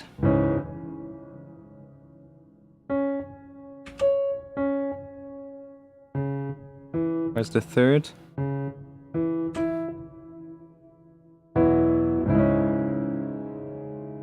I mean, yeah, does kind of work, but it's not really what I'm going for.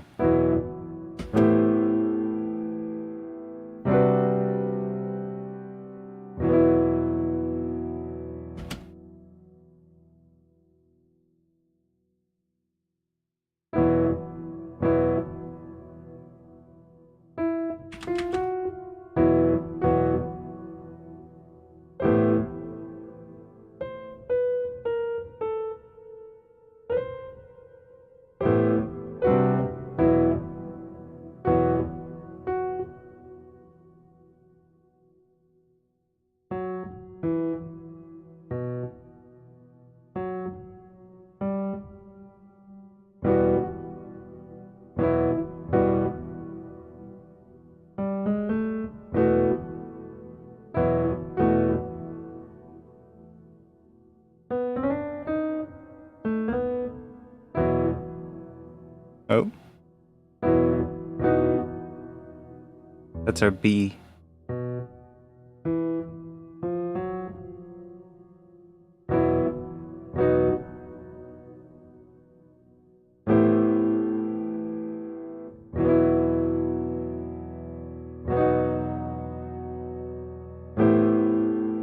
That works really well, because if we take out this note and that note, for now, listen, then it should work pretty well.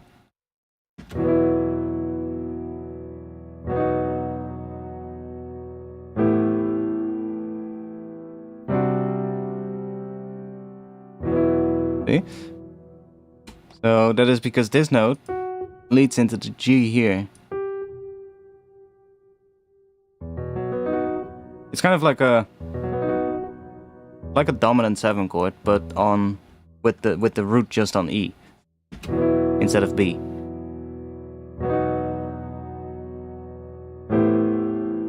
It kind of works.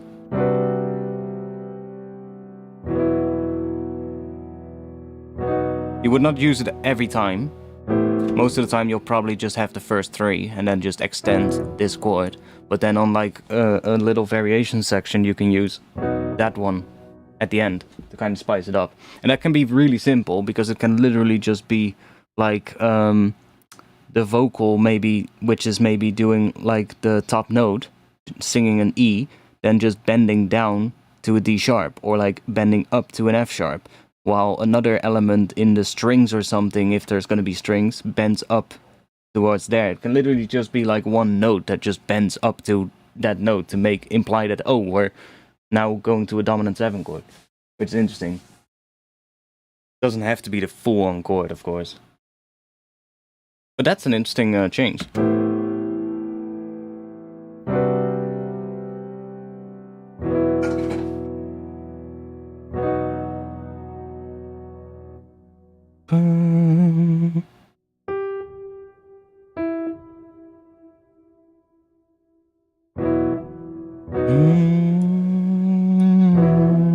Yeah, kind of works. Anyways, it's getting late. It's 1:29 a.m. I'm gonna stop streaming. So, thanks for being here. We had some fun. We messed with some chords. Anyways, I'll just play this entire thing, even though it's not too much at the moment. Is there anything that I need to turn back on? I think we are good. Oh yeah, wait, let me just turn that thing back on so that even though it's a little bit out of place, it's a little bit fuller there. Anyways, thanks for being here. I'll be in the Discord after the stream, so join the Discord if you're still watching and you want to join a Discord about music producing and drum and bass and anything. The link is in the chat in just a bit. And if you want to support me and get samples, support me on Patreon. I drop samples every month, and there's a lot of other things as well. If you basically subscribe to my Patreon, you can grab everything that's uploaded so far, and that's at this point quite a lot. So yeah, check it out if you want. It's the best place to help support me, because that way you actually get something back for the money that you give me. So all the people that have been supporting, thanks. If you're watching, you know the deal. Yeah, like I said, I'll be in the Discord, and I'll be back again next week, 8:30 p.m. Amsterdam time. 8:30 p.m. Amsterdam time. And yeah, I hope to see you again next week. I hope like next week is gonna start without any stream issues. That would be really great, because I hate stream issues. Thanks, and I'll see you all next week. Peace.